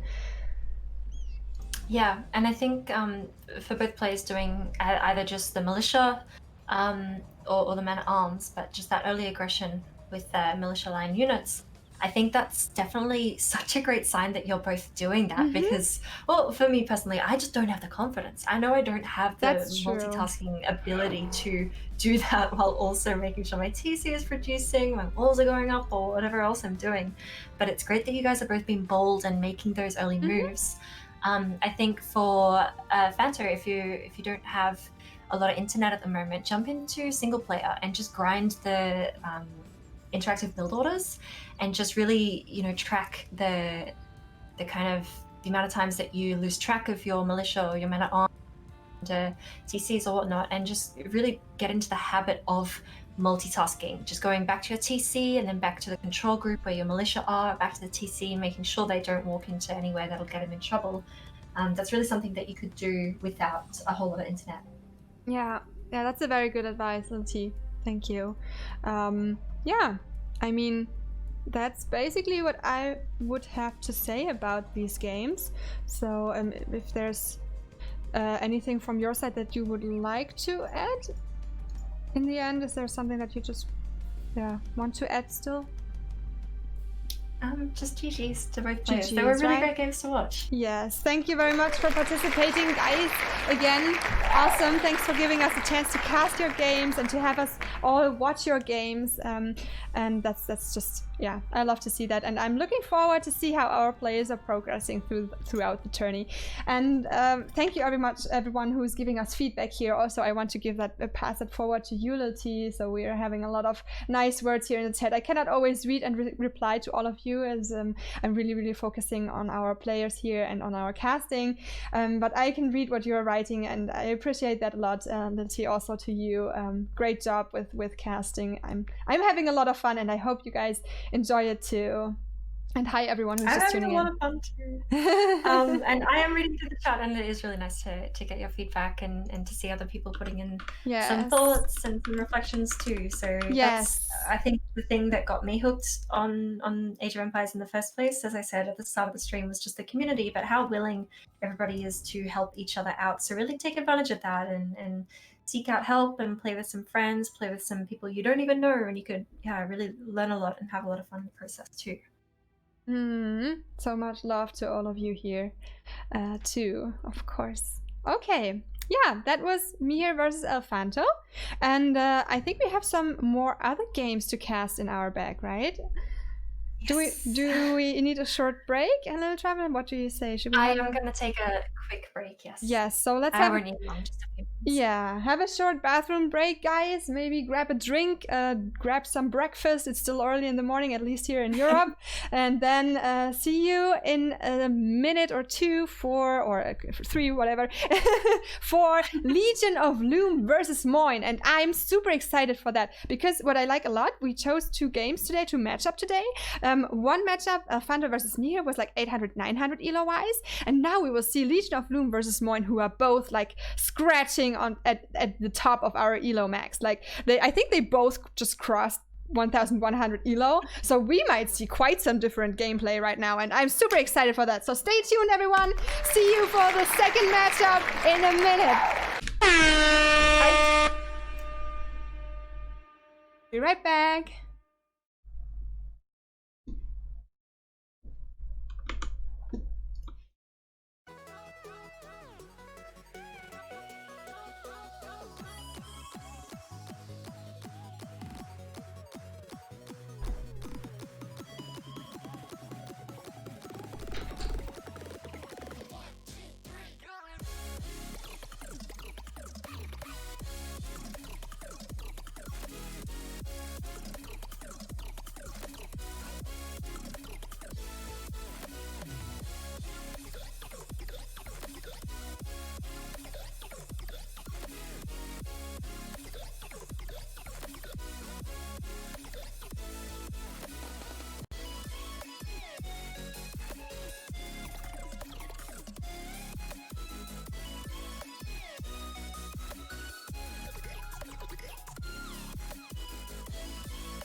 Damn, it's already quite heated up in this room.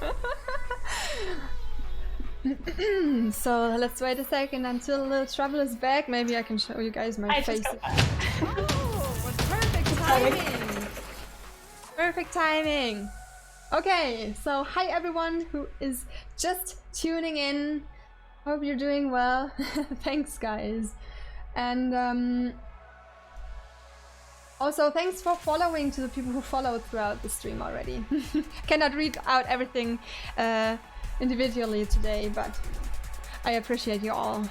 All right, and then maybe in between the games, before we're hopping into the next one, have a short look at our sponsors, because we're having some really cool, really nice sponsoring this time. And maybe also my mods can spam again the links from Ambassador and also LilTrouble's links. Because before we're going into the next game, I should turn down the sound volume a little bit. I also want to advertise LilTrouble a little bit because she's doing such an amazing job. She's just such a likable person. She's doing some really cool stuff on YouTube at the moment. She's also streaming on Twitch. Definitely check her out, leave her a follow, and it's just amazing because I'm so happy that this time it worked out and I'm casting with you. I'm so happy to be casting with you, and those two games that we just saw are really awesome, and I'm really excited to watch Loom vs Moin now as well. So thank you for the shout out, and yeah, of course. Thanks for having me. Thank you. And we are watching now, as I said, some a little bit higher elo playing against each other. So this is Moin versus Legion of Loom. And they're both around like 1100, so at the upper edge of our elo allowance, and I'm really excited to see that. And yeah, probably I might get to some limits of my knowledge, but I'm glad that you're here to help me out, because LilTrouble is such an experienced player, and she made it from scratch to 1300 elo in quite some time, some impressive time. And yeah, that's really cool, and I'm happy that you're helping me out here. Okay. I just want to mention, I believe Loom actually reached his personal best ever the other day, which he was very excited about, and that happened on stream. I'm not sure what that number was exactly, but he did hit it the other day. So he's been playing a lot. I'm really familiar with him because he's a Moin, who I haven't heard about, but Loom does stream as well, and yeah, he's been grinding quite hard. He's playing a lot and definitely reaping the rewards of the time and effort that he put in. Yeah, I can also just recommend you guys to check out Legion of Loom's Twitch channel, and now you can see some of his gameplay right here casted by us in ABCD2, and he's just such a cool person. It's definitely fun to watch every time, like really highly recommended. Hey Ace, hi everyone. All right, and with that, I think I'll give our players some more introduction. So yeah, we have Moin playing the Celts in green, and then Legion of Loom playing the Ethiopians in pink. And yeah, the first map is always Arabia, so let's have a look at that. And maybe you can help me out a little bit with the civs here, because I'm not too familiar with both of those. So yeah, let's start at 3, I would say, right? Yes, I'm at 2 seconds in. Oh yeah, me too. All right then, 1, 2, 3.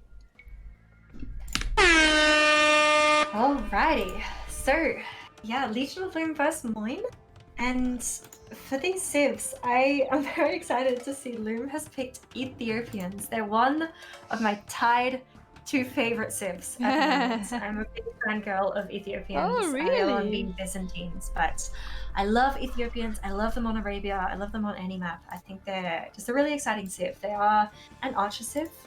Their archers do fire faster than the normal archer, which can be really cool, especially if you're up against similar numbers of archers. The Ethiopian bonus of firing faster will help them out so much. But they have some other really cool bonuses. One being that the pikeman upgrade is free. So generally, especially around this elo level, it is common to see Franks being picked on Arabia, even Lithuanians I'm seeing a lot. But Cav civs can be really good because they use their mobility a lot on this kind of map, which can help them out. The free pikeman upgrade from Ethiopians can be so useful in that situation. And it's not just free, it's instant. Just any spearman immediately upgraded to pikeman as soon as castle age is hit. The other thing that is really cool about Ethiopians, they get an extra 100 food and 100 gold each time they age up. So another bonus to help them just stabilize and be able to produce and get up to the next age a little faster. So an all-round, quite a fun civ. Like I said, I'm a Ah. fangirl. There's no denying it. I'm sure they've got some other bonuses that I'm forgetting too. Oh, something like outposts have +2 line of sight. I think something about the outposts is their team bonus, which is a little underwhelming maybe, but not going to complain about anything that Ethiopians can bring to the table. Okay. Oh, that's awesome. And then Celts for Moin is a fun pick as well. Something that I'm not used to seeing on Arabia, so I'm really excited to see what Moin can bring out with Celts. They are an infantry civ. They have faster moving infantry, which can be really strong if there's going to be any drush or even men-at-arms play early on, because they will just get to your base sooner because they walk a lot faster. They also have the lumber bonus, so their lumberjacks chop wood faster. So what we can see with people playing as Celts is usually if there's going to be 4 on wood for any regular civ, Celts could get away with 3 on wood. But we don't see that from Moin. We see the regular 4 on wood, so he's just going to have that wood rack up quite quickly as Celts. Okay. Their siege, they have a bonus. My mind is blanking and I can't remember what's so good about Celt Siege. It's not cheaper like Slavs. I think it works faster, it says. Faster? Yeah, they work faster. Yeah, so Celt Siege is generally pretty good. They have all upgrades on their siege, I believe. And yeah, that's all I can really remember about Celts. The other really important thing to remember about Celts is their unique unit. The Word Raider is the sexiest unique unit Yes, ever. check out the YouTube video.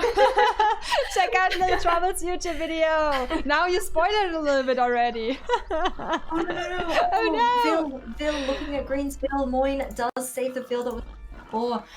That gave me a little mini heart attack, so sorry to interrupt you there, but Moin did a little bit of a goof bringing the luring villager back to the TC and stopped it a little bit early, so almost lost it, but really good save. That was close, yes. But he saw it. Very nice reaction there.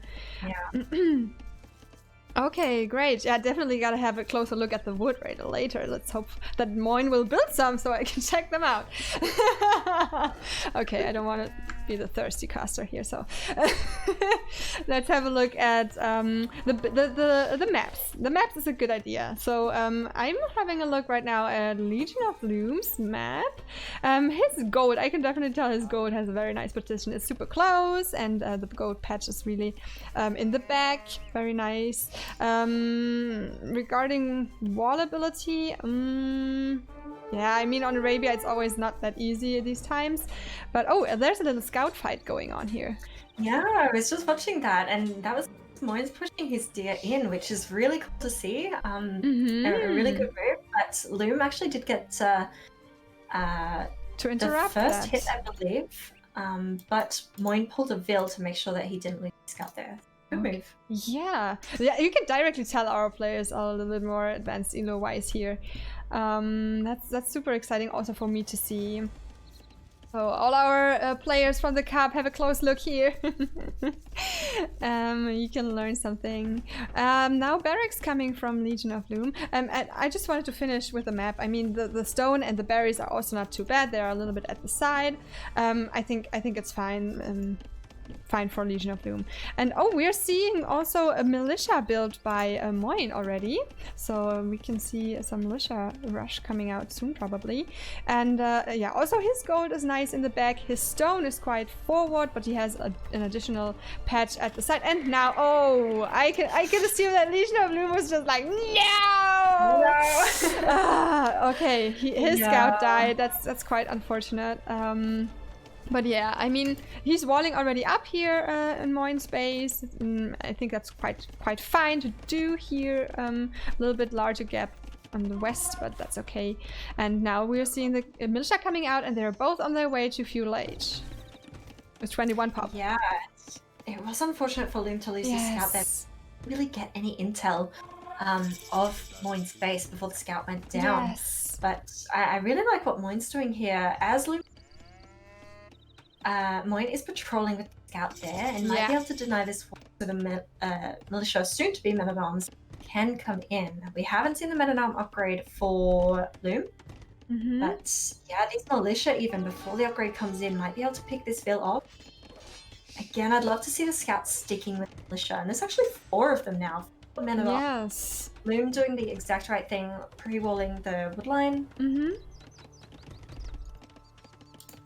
And now the upgrade for Man-at-Arms, and Loom lost his villager, his wall is open, and let's see, that gives Moin already quite some lead here. Let's see what will happen, and if Legion will be able to, or if Lumi will be able to do a counterattack, as Moin is on this side already fully walled, as far as I can tell, and he's standing on that side.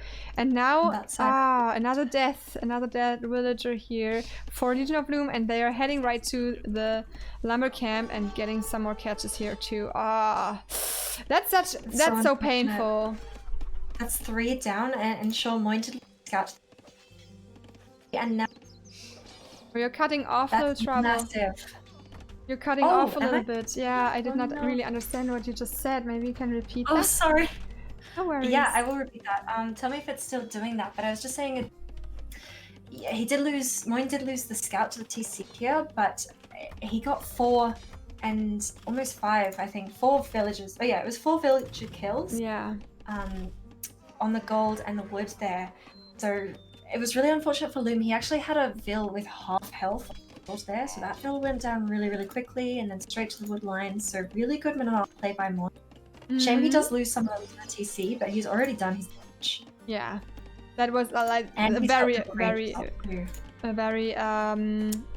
successful raid there with the Men-at-Arms. That's like how you wish for it. On the other hand, also Legion just had a catch on a villager of Moin, so maybe it's not done yet. So the Men-at-Arms had 2 kills now. So yeah. Yeah, it is a little tricky, and unless Loom can get through the wall here, maybe Moin won't be able to, and Loom can get in. But Loom's on 1 range, Moin is on 2 range. And Loom is going to be getting some up, but it keeps the gold very exposed to space. He's only got 1 safe gold. Yeah. His 2 extra golds are forward and not within wall. So having this main gold, having the walls here, I think is a bit of a misplay. It could be just the wall to the map, at least to keep that main gold safe. Loom. And the Men-at-Arms of Loom might get in here at Moin's base. They could, if he has a look at them. Yeah, but in the first place, Moin did a good job with building the house right in time, but no! Oh, that's so unlucky! Yeah. Oh, just a second so close, so far. Yes, no attention for 1 second and it's over. Yeah, I mean, that happens, right? What do you think about the wall of Legion of Loom here? Yeah, like I was saying, I don't like it. I'm at the edge of the map and keep that gold safe. Yeah. Am I cutting out again? Again, yes. Oh no, I'm sorry. Maybe it's because of the internet. Yeah, it must be. Don't worry. I think we're getting the main point. Okay. Okay, Moin is producing of 2 archery ranges archers, and he's already approaching the wood line, the front wood line, with 5 archers, more incoming. He has no upgrades yet. Maybe he will wait until he has upgrades. He's not... Just clicked fletching, yes. So that'll come in before Loom puts it. Loom just clicking it himself now. So 5, 6 archers, but Moin has 2 ranges producing. Loom's still just on range. Yeah, I think Loom really had a little bit time and needed a little bit of time to recover from all this what was happening here, because it was quite devastating. And yeah, let's see. Oh, splitting those army, nice move. Yeah, so regarding those militia Men-at-Arms rushes, I would say that was definitely on the side of Moin. So he had four catches here in Legion of Loom space, and that threw him back quite a bit. And on the other hand, Legion of Loom was not completely, it was not completely ineffective, but only 2 catches for him. So that's on the side of Moin, and yeah, we can see that there's a little bit of a villager lead now, and also point-wise a little bit of a lead on the side of Moin already. And let's see what he is going to do with the first army. Now reaction from Legion of Loom to build add in some skirms, but on the other hand, also Moin knew that Legion of Loom is going for those archers and added some skirms as well. Now Moin's clearing those men-at-arms who are just standing around there. And the military count is pretty similar now. It's 7 to... well, it's 8 to 9 now, 8 to 8. So is evening out the military count. Just picking off those archers and skirms of Moin that were forward on his wood line. So Yeah. similar military, it's still only... Oh no, now the second range is up. So that's good for 2 ranges for the Ethiopian player now, fletching for both players. And it's hard to tell who's closer to castle actually, because Moin has the gold count well and truly, but less food than Lumi. But I fear with 16 on food, it is going to be Moin that will be there sooner at this rate. Yes, definitely needs to do some catch up here on the food for Legion of Loom. And now he's going forward again on this side with the archers. I mean, that's where he has the most vision, right? So yeah, trying to get through that wall again. Looks like a village is being pulled to patch it up, so hopefully Loom will be having a look at this re-wall, but it doesn't look like that'll... Oh no, spoke too soon. There we go. But the villager difference is, for this point in the game, quite significant. It's 42 for Moin, 36 for Loom. Oh, we did just lose that villager, disregard. 41 for Moin now. Okay. Well, nice villager catch then here for Legion. Now some archers coming to defend that. Archer production still up. Moin is very close to clicking up, but Loom is not too far away, just needs a bit more food. And this is the difference of having 24 on food compared to the 11 for Loom. Yes. Moin has 10 on wood compared to Loom's 18, and this is where the kelp bonus comes into play on the wood, the lumberjacks, because he doesn't need as many on wood, he can have more on farms. This engagement here, it's hard to tell how it went, but definitely ended up in Moin's favor. That's true. So Legion of Loom is turning those 2 archers who were still left, or the other archers, trying to put them together and collect them. What I just wanted also to add here, LilTrouble, is that little hill in front, right in front of Legion of Loom's base. So that could be really a weak point for him when Moin is putting a castle or pressure on that one. He's got the main wood line that Legion of Loom is going on, and when that is denied, then there's only one more in his base that he can use. So let's see. Could be a weak point here too with that hill right in front. So Moin cleaning up some of Loom's there, and now military is 5 to 6, but you make a really good point about that hill there, because it's really hard for Loom to secure that secondary gold. If he wanted to say put a TC, it'd fit beautifully between the woodline and the gold, but that hill there would be so dangerous, so he's kind of not able to do that, and he will eventually have to move his entire woodline. And probably the only other spot he can take, unless he branches quite far away, is this other one near the secondary gold on the right, with the relic there too.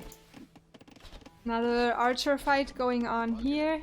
They're not sure if they really want to fight. Also, Mars added that he likes Loom having Town Watch. I didn't even see that. Loom's having Town Watch to increase the vision. The villager count is not that different anymore now, just as a side note. Yeah, you're absolutely right. 41 to 43 currently, and even military numbers break 9. But I saw that Moin just clicked the infantry defense upgrade. Scale mail armor, I believe it is. So that's a kind of curious decision. I feel like when you're up against Ethiopian infantry, is not really something you'd want to be looking. Then going for the second TC right away once he reached Castle Age. That's a nice spot here with gold and stone right next to it. The Castle Age difference is not that big, so I would not say that that's something which could decide. Legion of Loom. Both players getting their their Expo and their bod coming in and their Bowsaw. But yeah, Loom going for the early university. Yeah. 6 for 4. He just can't afford it though. For a while at this rate, he won't be able to afford that. Okay. And he's not producing from the ranges at the moment, so I feel like the university is a slightly questionable choice because he just doesn't have the gold to be able to click ballistics, and instead he does definitely have the stone and the wood to replace another TC down. Yes. So the second TC, like, Moin's reaction immediately, that was like the first thing he did. Sent those villager off from the wood line and place another TC. Legion of Loom did not do that yet. As you said, he would have the resources for it though. He decides to go for an attack. He did actually get ballistics, so either I forget how much it costs, or he did it at the market? Trading or something. Yes. But yeah, he's almost got ballistics in. He also clicked light cav. Okay. So the light cav choice is a little bit interesting to me as well. Maybe it's to snipe the siege because he does see that Celts has the siege workshop up and it has a scorpion in it. So maybe the light cav choice is to deal with the siege. That's my only guess. But then I'm concerned about that because Celt pikemen could be good to do with the light cav. What I just liked is that I think Legion of Loom, I don't know, I mean, I'm reaching a point where I cannot say much anymore, but I just think that Legion of Loom changed the formation of his archers. Like, he's really playing like this microing a little bit. I mean, now he's trying to avoid the attacks from that scorpion, which is doing devastating damage. But before that, I think he was changing the formation so that the scorpion did not hit so many archers at the same time. Just wanted to add that. I think that's really cool. Yeah, that's good spotting. And I think you definitely want to be either changing them or at least in staggered formation. The Scorpion. The Scorpion from Moin is a really, really good choice because it's Celt, it does fire faster, and it's, I believe, reduced faster. Correct me if I'm wrong, but holy moly, Imp from Moin. Wow. Oh, wow. That's a very fast Imperial. Like, he was prepared. He must have been preparing for that, right? Like, as a game plan. And he's still got so many resources too. So Moin's played this really well to have such imp time. Still got 16 military. Yeah, wow. Okay, so great what's that his Lim is plan? controlling this hill though with some siege of his own and adding more. Yes. Just make sure that he continues his production. Now he puts down the second PC as well. Okay, and occupy that hill. That's a very good move here, so that Moin cannot easily put things on top of that. Because I feel like Moin's increasing the pressure now, and he's moving forward with a villager. I wonder what the plan is here. I feel like there's some plan for reaching Imperial Age. I don't know. Oh, he's almost got the stone for a castle. At an outpost. Good hit from the mango there on the expo, but the light cav will knock down that mango. Shame the villager wasn't repairing that one. Maybe it would have lasted a little longer, but the vill goes down, and now military numbers are very similar, and yeah, Moin going up 59 vills. Oh, could have been a good hit on the mango, but it did not. And great split from Loom. Ooh, taking it back. Yeah, look at this micro gameplay here from Loom. I mean, oh, that one was painful, but but before that, really, really nice react. Like, that's something that's really nice to see when it happens already here in ABCD. I remember that once we reached like semi-finals and finals of ABCD 1, we already could have a look on, or already could see that behavior too. And now, as you said, Moin was saving for the castle. He reached Imperial Age, building up the castle, and now Loom is under enormous pressure. It was a bit of a shame for Moin not to have that castle up by the time he reached Imp. I think he definitely had the stone, he just hadn't pulled the vills in time. Because having that castle up now, and if he wants to go for Trebs, mind you, doesn't have the resources for at the moment, for that at the moment. But he is getting Capped Ram upgrade, also getting Town Patrol and Pikemen to deal with the light cav. Always keeping up that villager production, which I like to see. Legion of Loom is having some idle time here on the TCs. I don't know, can you see that with Capture Age, LilTrouble? I can, yeah. Idle time on the TCs for Loom is around 10 minutes. For Moin, it's not even 3 minutes. So quite a big difference there. Yes, that's definitely some difference here. I'm impressed. So siege coming out for both players. Like we said, the Ethiopian siege is good, the Celt siege is good. The woodline from Loom here at the front is quite not pretty. So hopefully he's going to realize that and fix that up soon, just to make sure the eco stays nice and efficient. But yeah, Loom's nowhere near Imp, but his production for military is really lacking at the moment. It's good that all three of his working, but none of his 3 rangers are. His siege is either, and he's... You just cut off again, LilTrouble. Oh, I'm so sorry. I didn't hear the last one. But thanks for letting me know. I was just saying that Loom's nowhere near Imp. The good thing is he was keeping his 3 TCs producing, but at the time I said it, his 3 rangers, now they are fully. So just keeping the military production up is really important for him. Okay, I wonder what what Moin's plan is right now. He's just producing villagers at the moment, and yeah, now moving a little bit forward with the archers and the mangoes. Oh, again, not mangoing of the unit.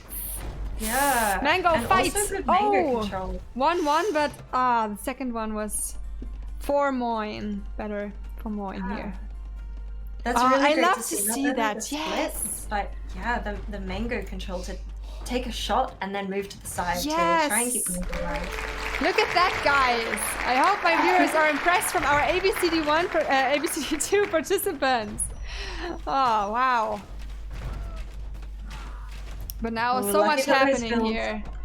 Yeah, lucky the Bill started repairing that mango in time. So it stays alive.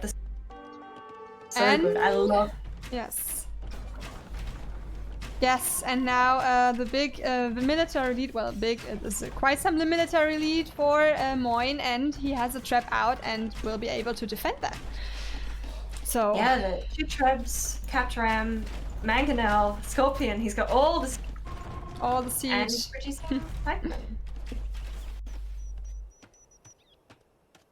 Yeah, now the pressure is on Legion of Loom. If you were in his position now, he's going for a defensive castle now. What would be your moves at this point, LilTrouble, if it was you? I think the defensive castle is maybe just a little closer to that forward gold. But yeah, it's also hard when your opponent is Imp, and he's about to click Imp Loom. Yeah, he's just clicked it because the 3 traps out from his opponent is very dangerous. Yes. So if I were Loom, I would just make sure that that castle goes off and that he probably adds some defensive siege himself, not just sending his archers forward to get in trouble with this Scorpion, but just playing really defensive and trying to fend off the siege with siege of his own.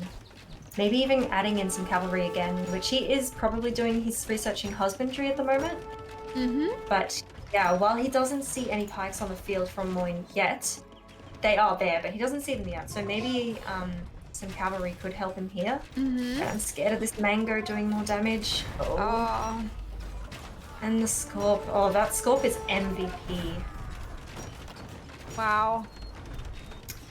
And now there's 4 trebs, they're all going to be on this castle, so I think we might be close to the end of the game if we can't get this castle up. Yes. And then this castle on the hill, like, I claim this hill now, I'm right in front of your base, and I'm destroying you now. I wonder if that pike production from Moin was like looking forward to an eventual cavalry from Legion of Loom coming in. So, because like without that, I would not know what the pikemen were about to do, besides defending a potential cavalry, building from Legion. Yeah, I think it was just really good preemptive play by Moin to add the pikemen, because he knows he's got so much siege on the field. So Loom is kind of forced into cavalry to deal with that if he can't get his own siege out. So I think it is just good anticipation. They didn't really need to be used in the end because the siege alone was enough to take Loomy out of this game. But GG's to both players. Wow, I'm so impressed. GG and applause for both players. That was so exciting to watch. Very exciting first game. And I mean, they're both very high elo already, like for our tourney. I think they both crossed already 1,100 throughout the course, and yeah, it's super exciting for me, and I hope you guys enjoy it too. And yeah, what is there anything you would like to recommend maybe to Lumi? What were the important key points or milestones here in this game, decisive points? Because for me, that's already quite hard to tell.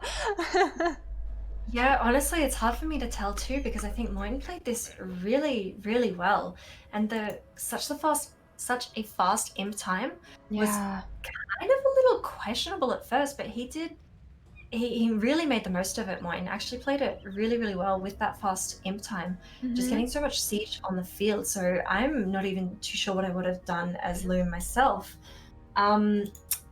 I think maybe there were, I mean, Moin had a really good start as well. Let's not forget he took 4 of Loom's villies quite early on, so Yeah. even then you're at a bit of a disadvantage. I think Loom with Ethiopians would just really want to make sure that he has Archer Mac, and he demonstrated that he's really good at his micro, right? He was splitting and taking on the siege quite bravely. But in the end, just overrun by it. Yeah. Military numbers and villager numbers. So I feel like I don't have a whole lot of advice, unfortunately, because I wouldn't have known what to do myself in this game at all against such a fast imp time and dominant siege value. Yeah, maybe Moin was already aware of the fact that he is ahead all the time, and he did that damage to Legion of Loom, won the small fights throughout the game, and he was like, you know what? Yeah. I think I can afford this, and let's do it and run it down fast. Like, I feel like Moin was so like comfortable with this game. He's like, yeah. Leaning back and be like, no, let's end this fast. Yeah, just really brave gameplay, and it worked out for him. And I think Salmon, you make a really good point in chat. Loom lost so many expos trying to out micro siege without much need for that. That's really true, and that's where it's just a strong reminder that expo are only really effective in terms of military versus military in numbers. You really need the numbers for them to be effective, and Loom did take a lot of losses to some mangoes and the scorps as well. So maybe slightly more defensive play for him would have helped him survive. Okay. All right. Yeah. Very, very exciting game. And I cannot wait actually until we watch the second one. Would you be ready, LilTrouble? Yes. I'll be. Sounds great. Yeah. All right. Yeah. I mean, points wise, it also looks the same. Moin was like almost throughout the whole game ahead of Lumi. And yeah, let's see. This time we will see the home map from Legion of Loom, because it's in our tourney. The loser of the first game will choose his map, and let's see what he prepared. Yeah, and I'm 2 seconds in. I'm really excited for this game, actually. For I'm so hyped. I'm so hyped for this. I just love to do that.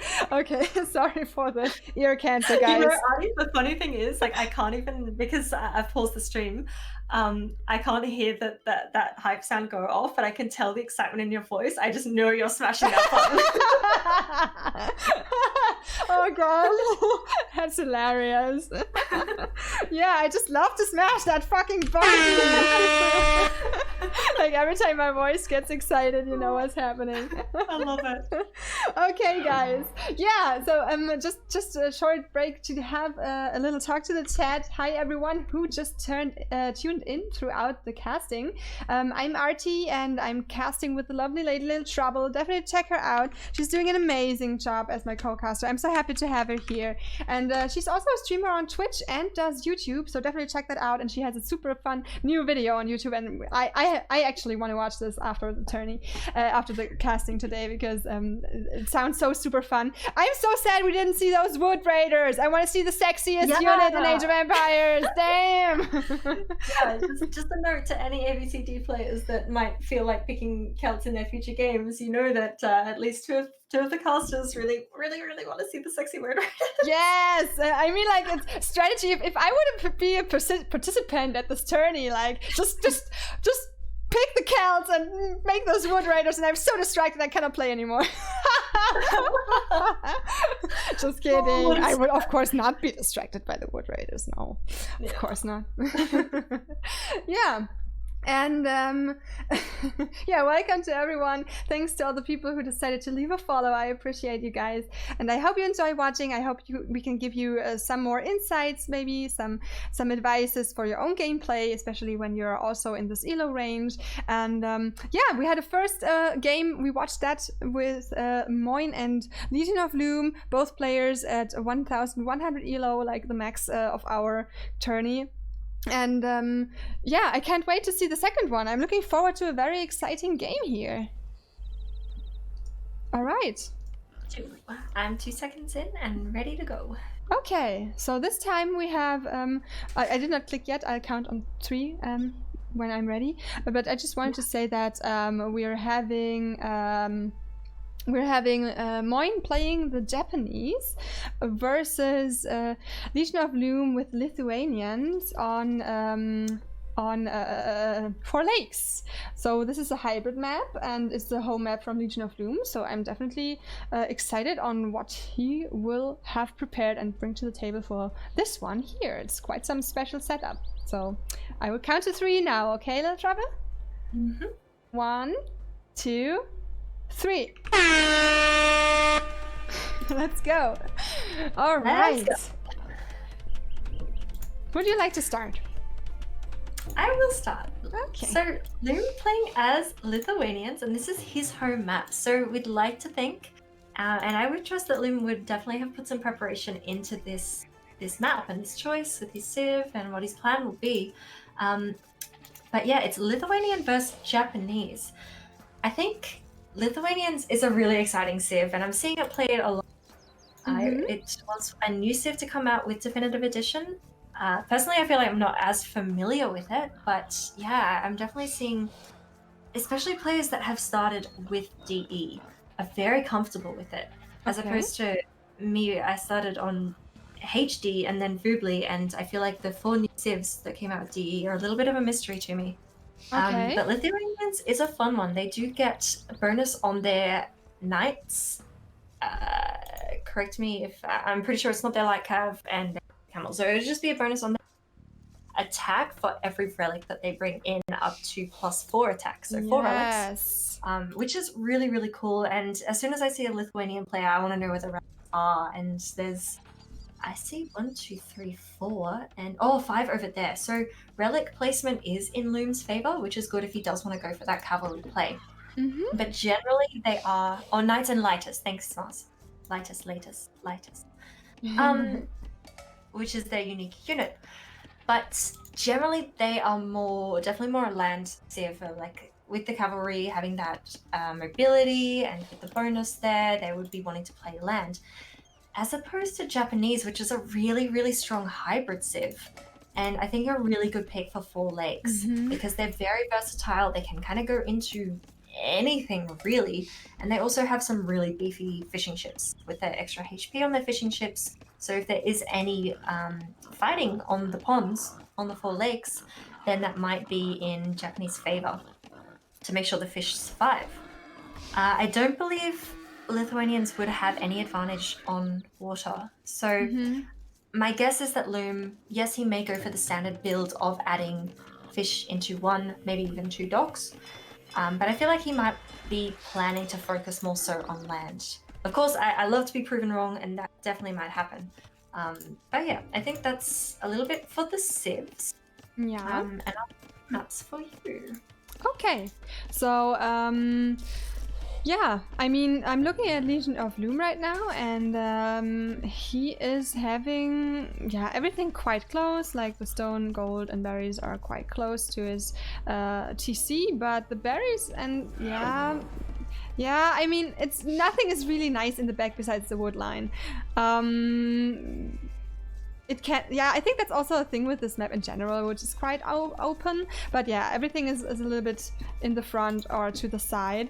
I just wanted also to mention, because this is like a special particular thing for this map, is that you go on the water and build a dock first instead of a mill, because when I saw the last gameplay, I don't remember who actually was that. I think it was Condenas, and they were playing on this map and no one went on the water, and that's normally something that you do before going on. Instead of building a mill, you go for the fishing ships on the water, and I love to see that both players are doing that already.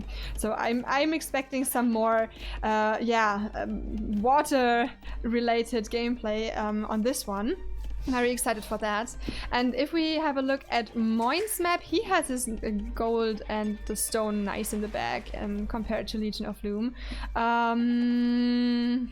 Yeah, berries are at the side, also a wood patch in the back. I'm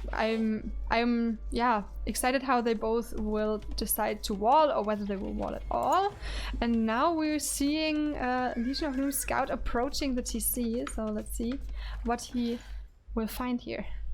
Yeah, is there anything to add? That the scout doesn't go under the TC, Yes. because it's important on this map for the scouts to live, because they yeah. may be able to scout which lakes have been docked or anything. Okay, now Loom decides to go back with that scout. It's so precious. He may not risk to lose that. And look at this, Moin is already on his way to feudal age with 21 pop, whereas Legion of Loom is on 24 and not yet on his way to feudal age. What does that tell us? He might be going for a faster castle build. He will be clicking now with 24 villages. Oh, I think there's the click. So I'm reading you guys in chat, and thank you for correcting me if Lith are actually strong on hybrid. I never knew that. I've never really seen them on hybrid a whole lot, but is that just because of the extra food that they get at the start? Because I really do think I'm not too far from the elo of these players, and I think having that kind of game knowledge and being able to adapt the build, especially a hybrid build, to suit the Civ is quite an advanced thing. And as we did see, Loom has just gone for the standard 4 lakes build. But I'd love to know if there is any other have besides food in terms of making them good on a hybrid map. Loom is approaching the TC, villager garrison, and this could be a loss of, and again it happened. Oh gosh, I can assume that Legion of Loom was like raging like crazy. Oh my god, he must be so raging that this happened again. I mean, he saw those two houses. He could assume that they could be the starting houses eventually, which are quite close to the TC. So I would definitely recommend some safer scouting for Legion of Loom.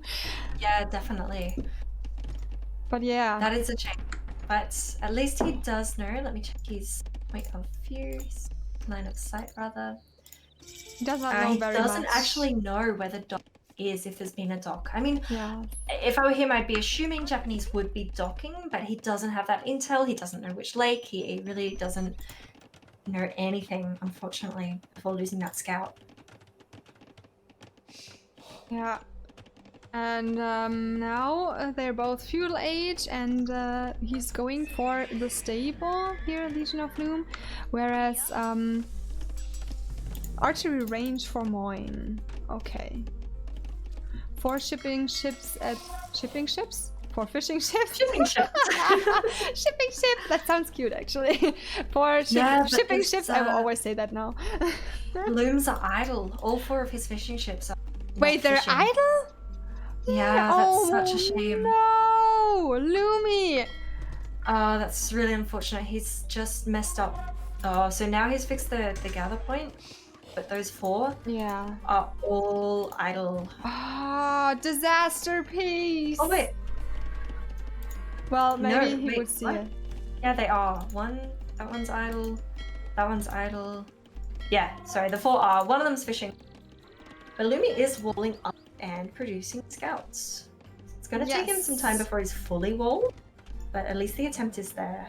He does not have a lot of vision as his scout dies so early. That would have been helpful now for the scout rush, but look at Moin producing those spearmen already. Like, again, very far-sighted, as we've seen earlier. Like, he assumed, okay, Legion of Noon playing Lithuanians, Cavciv maybe going for the scout rush, and look at the spearmen coming out already, and like, very far-sighted here again.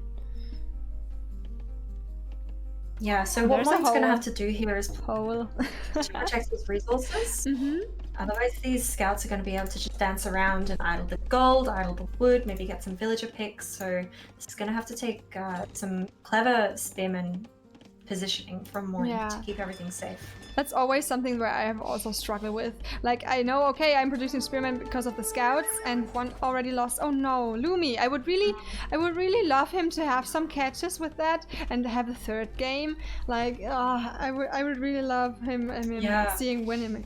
He doesn't have bloodline on these scouts. He hasn't yet collected gold. Is to be expected. But yeah, he needs to, if he continues to scouts, which currently he's not. He does need to keep them together and definitely not take fights against two spearmen sticking together. Yeah, and Moin knows that. He's fine with those spearmen that he has already. He's not producing anymore. And Legion of Loom also decided not to go for more scouts, as it seems. Again, I want to question Loom's backward. If he'd just done a little bit more scout, it's a shame he hasn't scouted this line on the hill. He could have a much better wall just going line to wood line. But it's a minor thing, really. And here's going now 13 farms, and now all 7 fishing ships are working. Yeah, Legion of Loom doing a nice job with going ahead with building fishing ships, whereas Moin, I have to say, is building his second dock right now. Is Legion of Loom seeing this? That's a question. Will he scout the second pond right now and see whether Moin is building a second one?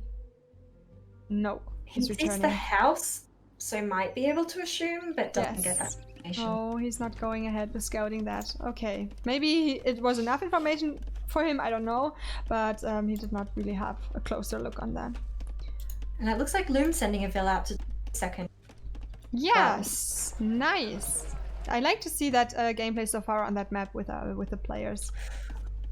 Moin has the res to click up in a second, so I might see a faster uptime for Moin if he does go for it. Let's see. You could do it now. Holding my breath. Oh god. Wheelbarrow's coming in for Lumi. And Moin going on stone. Okay. Okay. So maybe like maybe Curious about that. Planning for a castle drop as soon as possible. But why is he not clicking up? That's the question. Yeah, it's really a shame he hasn't clicked up. He could have done that so early. But yeah, Moin, now he has. Okay. Loom is searching wheelbarrow and then clicked up, yeah. Couple seconds later, he will reach Castle Age compared to Moin. The score is quite similar. The villager count is quite similar, 39 to 42. Some kills for Moin yet because he cleared the scouts. Unfortunately, no picks for Loom with that scout rush. And now Moin is heading towards that other dock. He was trying to maybe prohibit Lumi from building the second dock with those spearmen, but it's too late, and now he saw that it is already existing. Yeah, but very nice. So Lumi did not scout the other pond from Moin, whereas Moin is doing that. So very nice map awareness here, and looking for the vision here. See what's going on. That's very important. I'd love to see some water aggression on this left-hand dock, if they're left-hand pond. Oh yes, building another. Wow. Oh nice. That's going down. So what Lumi would need to do here, if he did see that Vil and the spears, I have a feeling he did see them. So he'd really want to up his gold income and make sure that instead of creating these extra 2 fishing ships here, he would be getting out some military. But maybe because that hasn't happened, he might not have seen it. With the spearman fight going on now. And Castle Age from Moin right now. Loom actually with these 2 scouts denying stable and getting this Vil pick. That's nice. Definitely. Yeah. That's really nice. That's a good pick here for Loom. I like to see that.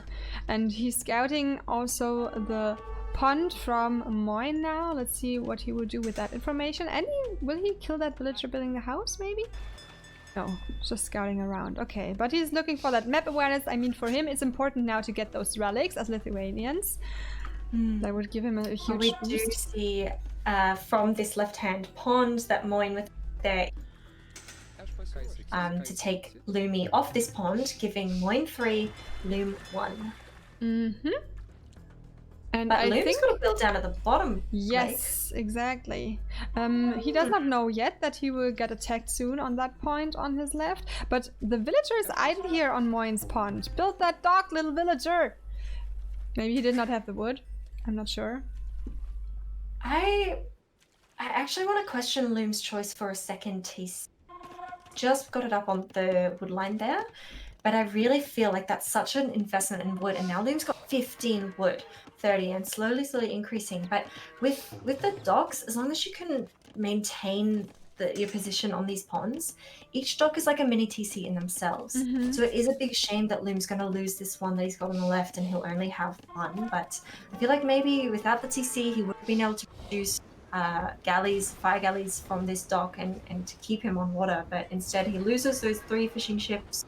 He will lose the dock as well. So just such a big loss in the wood investment there.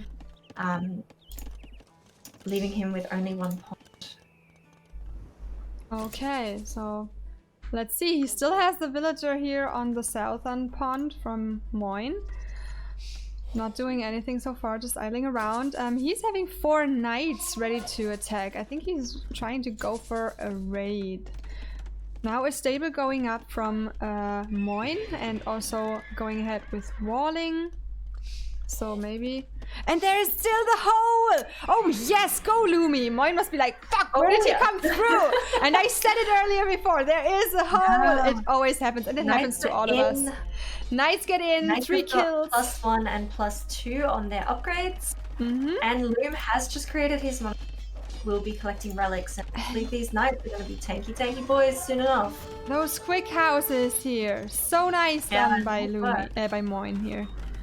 Very nice, he will not be able to do damage here, so let's look for another spot. Second wood line will probably also be protected quickly. Yes, he's doing a great job here, Moin, on defending that. Yeah, really good reaction times.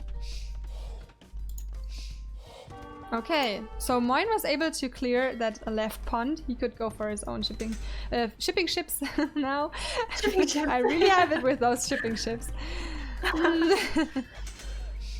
The knights will get in here as well when trying to re-wall up top. Get those 2 vill picks there. So now Loom's got 8? Got a nice villager lead now. 7, 8, 9 knights. I can count. I yes. swear. 9 knights moving around in Moin's base. And the score difference is so close, and it was just swapping whoever had score lead. It was going back and forth. Yeah. There's also a forward villager from Loom here. Don't know what his plan is, but I'm excited to see.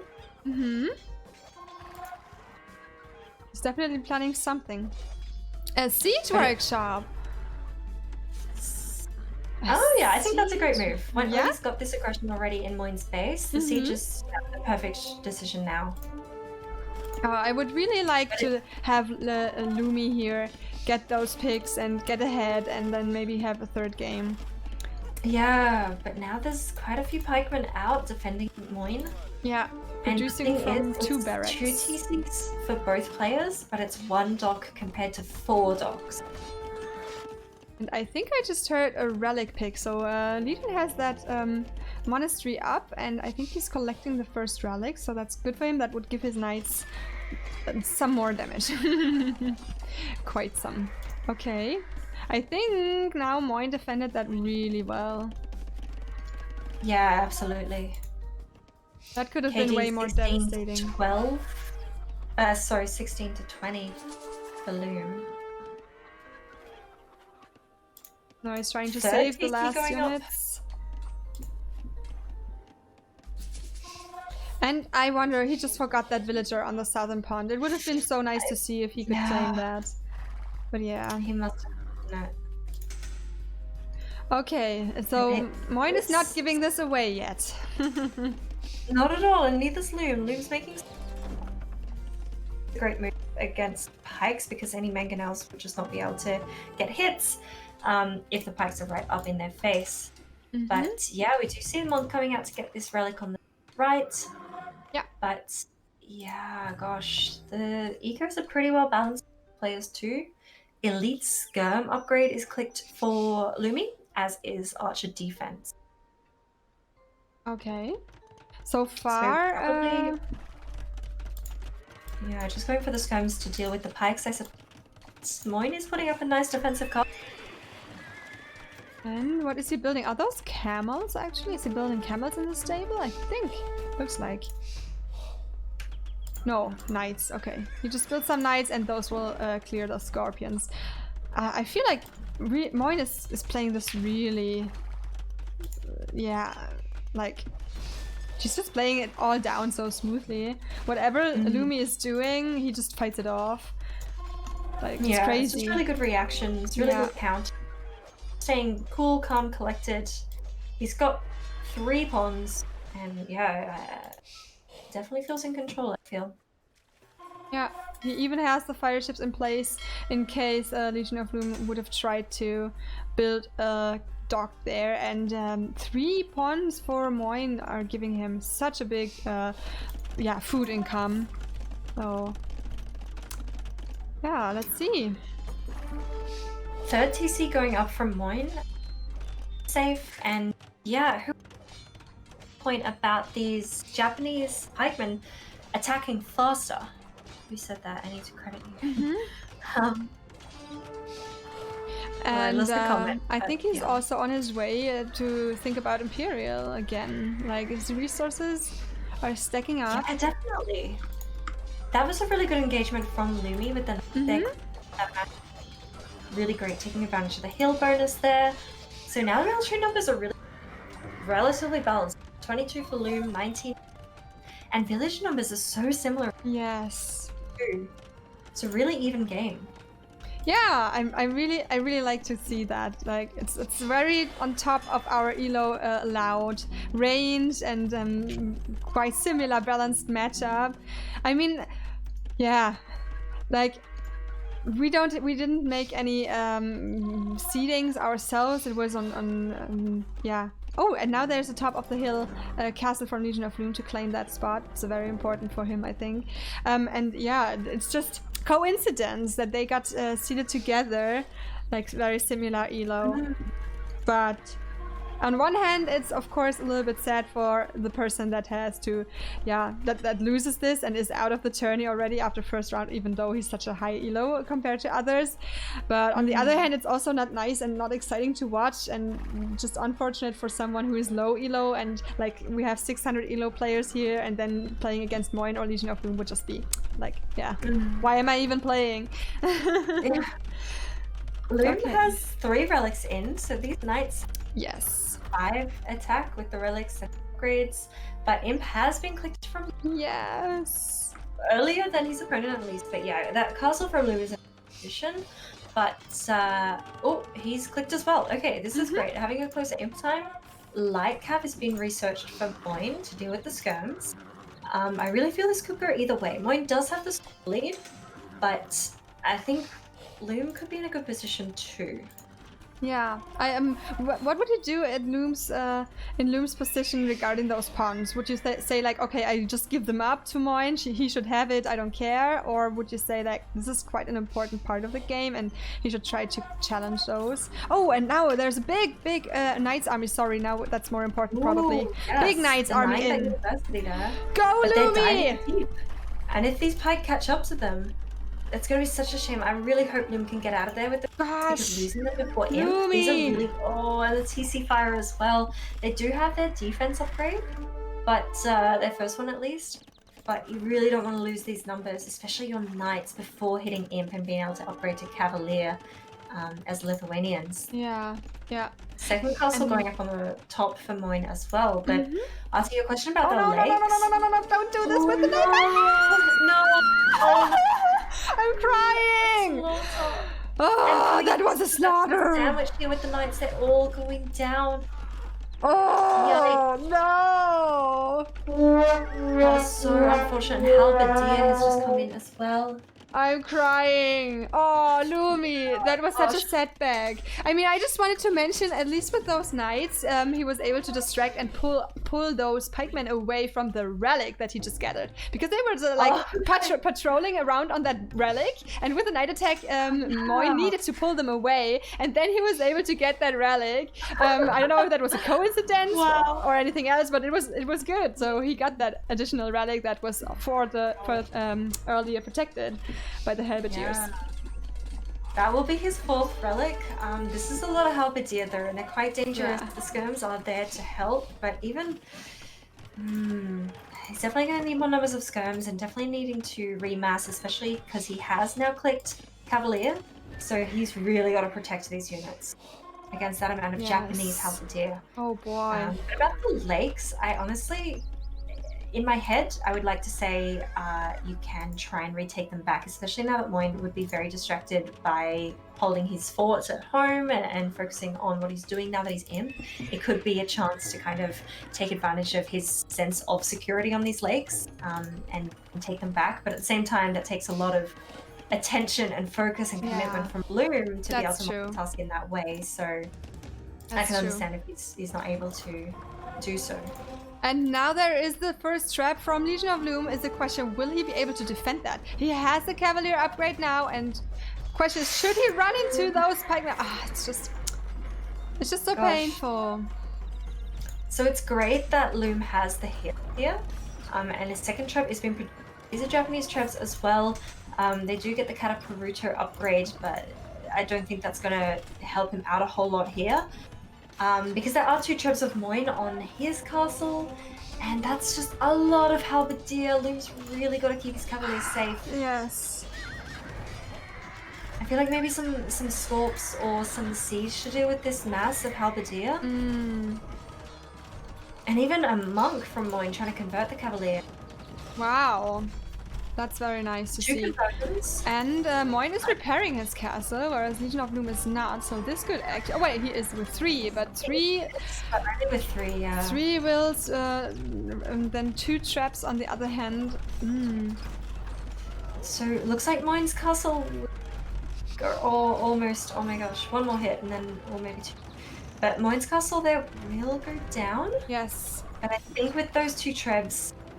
Loom's will as well. He's got the second castle up down on a further hill, but I feel like he really does want to keep that hill.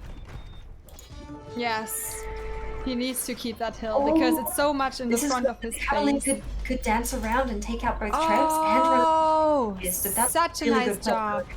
And now go for those battering rams, threatening your own. No, don't let them die in there. Oh no. Okay, all cavaliers have been cleared. Yeah, but I just wanted to add, also Mars said it, the most of the ponds are already fished. Of course, yeah, then that's not necessary to go on that anymore. But at least the one on the left, I feel like Legion of Loom could have challenged that. Okay, and now the halberdiers are destroying the traps from Legion of Loom. He's trying to go back to his other castle, but look at that, Moin is building a third, I don't know, is it the 3rd or 4th castle at the side where also the attack is coming from Legion of Loom now. And Moin is building his castle now on that hill that he just wow. He's doing this so well. Yeah, he's done a great job to have the stone place the castle there once he took that position from Loom. But my issue here is that Loom is still Cavalier, and he is up against full Hal. Yeah, there's some rams, and I see a light cav, but essentially it's full Hal and rams, and I feel like the light cav and the Cavalier from Loom is just throwing. It's throwing a lot of resources and time put into it because he needs a counter to the halberdier, not units that are countered by halberdier. But look at that light calf in the base of Legion of Loom now. I think Moin is just doing it so well. He's like able to defend everything that Legion of Loom is doing, then even being like, yo, man, I'm back here right in front of your base. I'm just claiming that hill that you were early on top and now it's me. And then going for the raid at the same time, making sure he has the pawns in his control. And yeah, it's just, I'm just so impressed by that actually. So that's so high gameplay and like definitely seeing one of the potential candidates to win this. And it's great that Loom got rid of Moin's castle there, but yeah, I mean this forward now from Moin with the middle position with those trebs on the hill, I think are going to cause big problems for Loom, who's already had problems now with his eco. A lot of his eco is idle, and yeah, just those few light cav in there did a lot of damage. Yes. And again, there's no counter to the house. Production cavalier. Yeah, I feel like Loom is now in a position where he has to really come up with something, otherwise Moin will just run it down again, right? So smoothly, and I feel like he's just doesn't know how to do it right now. Joe, Loom has 4 relics. So yes. yeah, he does have the maximum bonus he can get from the relic. Yes. But even with those tanky cavalier, you don't want to be running them into halberdier, and there needs to be some counter, but we're not seeing that from Loom. So 4 trebs taking out Loom's buildings is causing a kind of mass migration by the looks of it. Yeah, Loom's going to place a TC on the far left side, but we see Moin over on the left side as well is massing light cav to raid. Yeah, and I think that's something that maybe Legion of Loom should consider. Like, he has that super strong Cavaliers. He has that 4 relic upgrade and everything bonus. And I'm just not sure about the way he was using that. Like, for example, those traps, they could have been easily destroyed by the Cavaliers that he had if he would just use them in the right way. Maybe he would even have found a way to raid here in the base again of Moin and distract him or throw him back in his economy in a way, because they're so strong and so devastating. But yeah. But this is probably soon to be the end, because Moin has taken out the relic, the monastery, so no more relics for Loom. He's elsewhere, but Moin is everywhere. He's got rams he's over on the doing everything. Right down the bottom. He's got halberdier everywhere, so yeah. That multitasking is insane. Definitely, and he's just spread all over the map. Yeah, and the villager difference is super big. The point difference is super big. Now Legion of Loom trying in a last attempt to have some raiding. He should have done that way earlier, in my opinion. I think there would have been options. But it's definitely not enough, and with that, it's going to easily be. Yeah, like, Moin has army everywhere. He's raiding here, he's raiding there, he's raiding here, he's defending at home. It's like, whatever you're doing, Lumi, I don't care. I just destroy you. Wow. It's really impressive. These are Loom's last 2 TCs, and off them. I guess Moin is the new favorite now. I guess Moin has a very, very strong position in this tourney. I think he's like... I've seen some strong players before, but I think Moin is like definitely one of them. So I'm looking forward to the next round, and hopefully he will be matched up with some of the other stronger players. And that's a GG. That's a GG. Wow. Very well played. Very well played to both players. I really have to say Legion of Loom is a strong player. He is one of the strongest elo-wise from our tourney, and he has shown some really good gameplay. Like, if we compare it to the matchup before, you could really tell already there is an elo difference. He's just like playing very routine.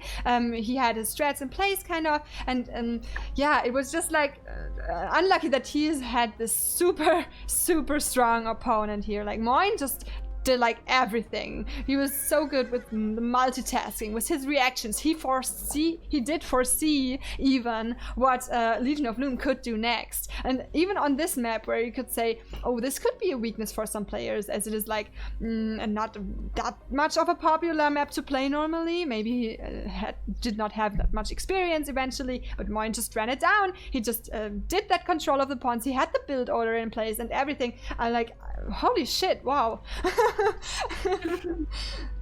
He did play really well, absolutely. And I think Loom did as they're both really great players. Yes. Between the two of them. But I think Moin just was the stronger player in this matchup. And, you know, even playing on Loom's home map, he just, like you said, had the foresight, he reacted well, and he played not just to his Civ's strengths, but was also reacting well and using the map to his advantage. And both players had great micro, had great macro balance in their eco. Although I'm looking at Moin's resources at the moment, and he's got a lot. Yeah. So maybe a tip there would be some more military production.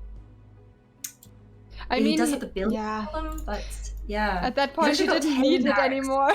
Oh, Moin is actually in chat. Hi, Moin, and congrats to that destructive win here. It's like, wow, just massive.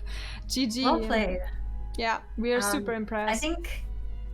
I think my main tip for Loom from this game in particular would just be something that I'm seeing quite a lot in. I've just been lurking in some streams and of some players kind of from this elo or below. And one thing that I see a lot of players do is with these civs, like Lithuanians is a great example, or Franks or anything else where they have a really strong kind of reputation as being, in this case, Lith and with Franks, cavalry civs, like great cavalry, right? That's kind of what they're known for.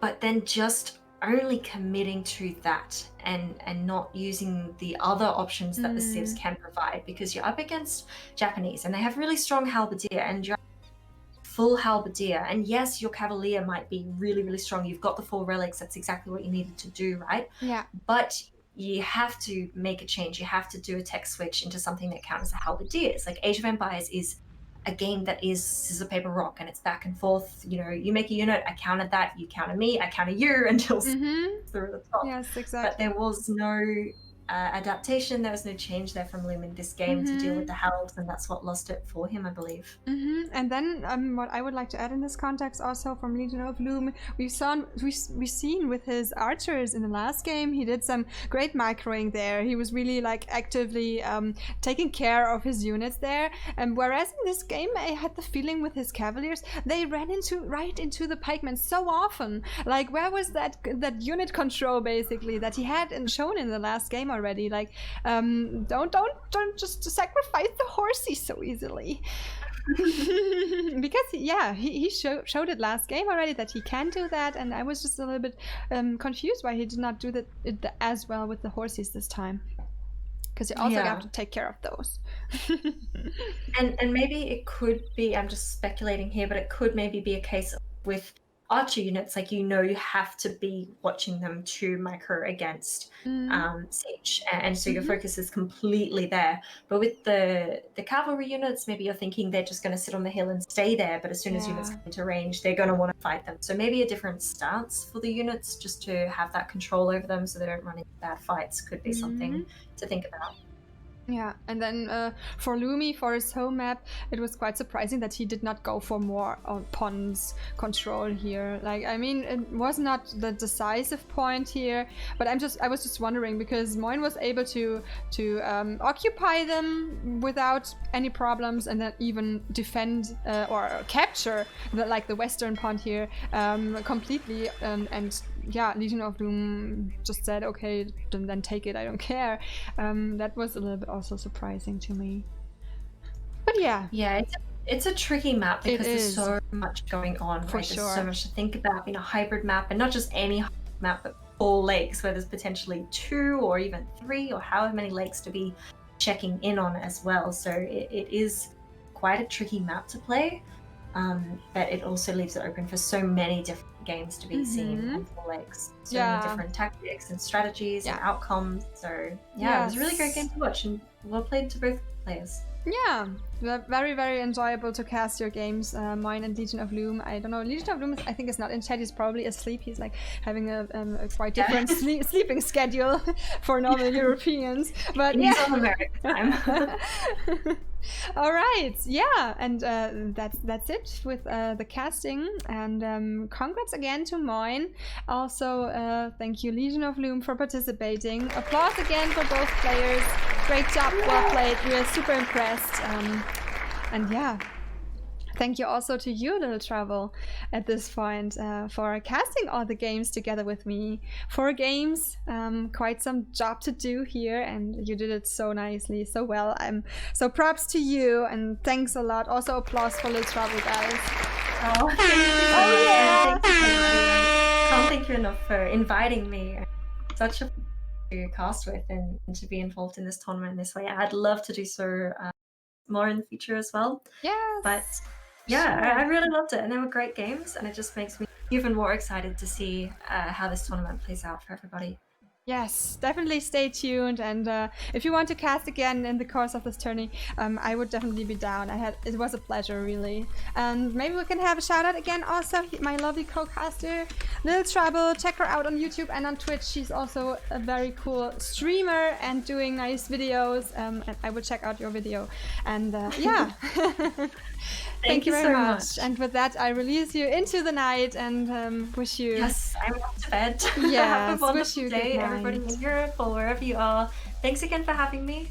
And I'm sure I'll see you guys all soon. Okay, thank you, LilTrouble, and good night. Sleep well. Bye bye. See you guys. Bye. Bye.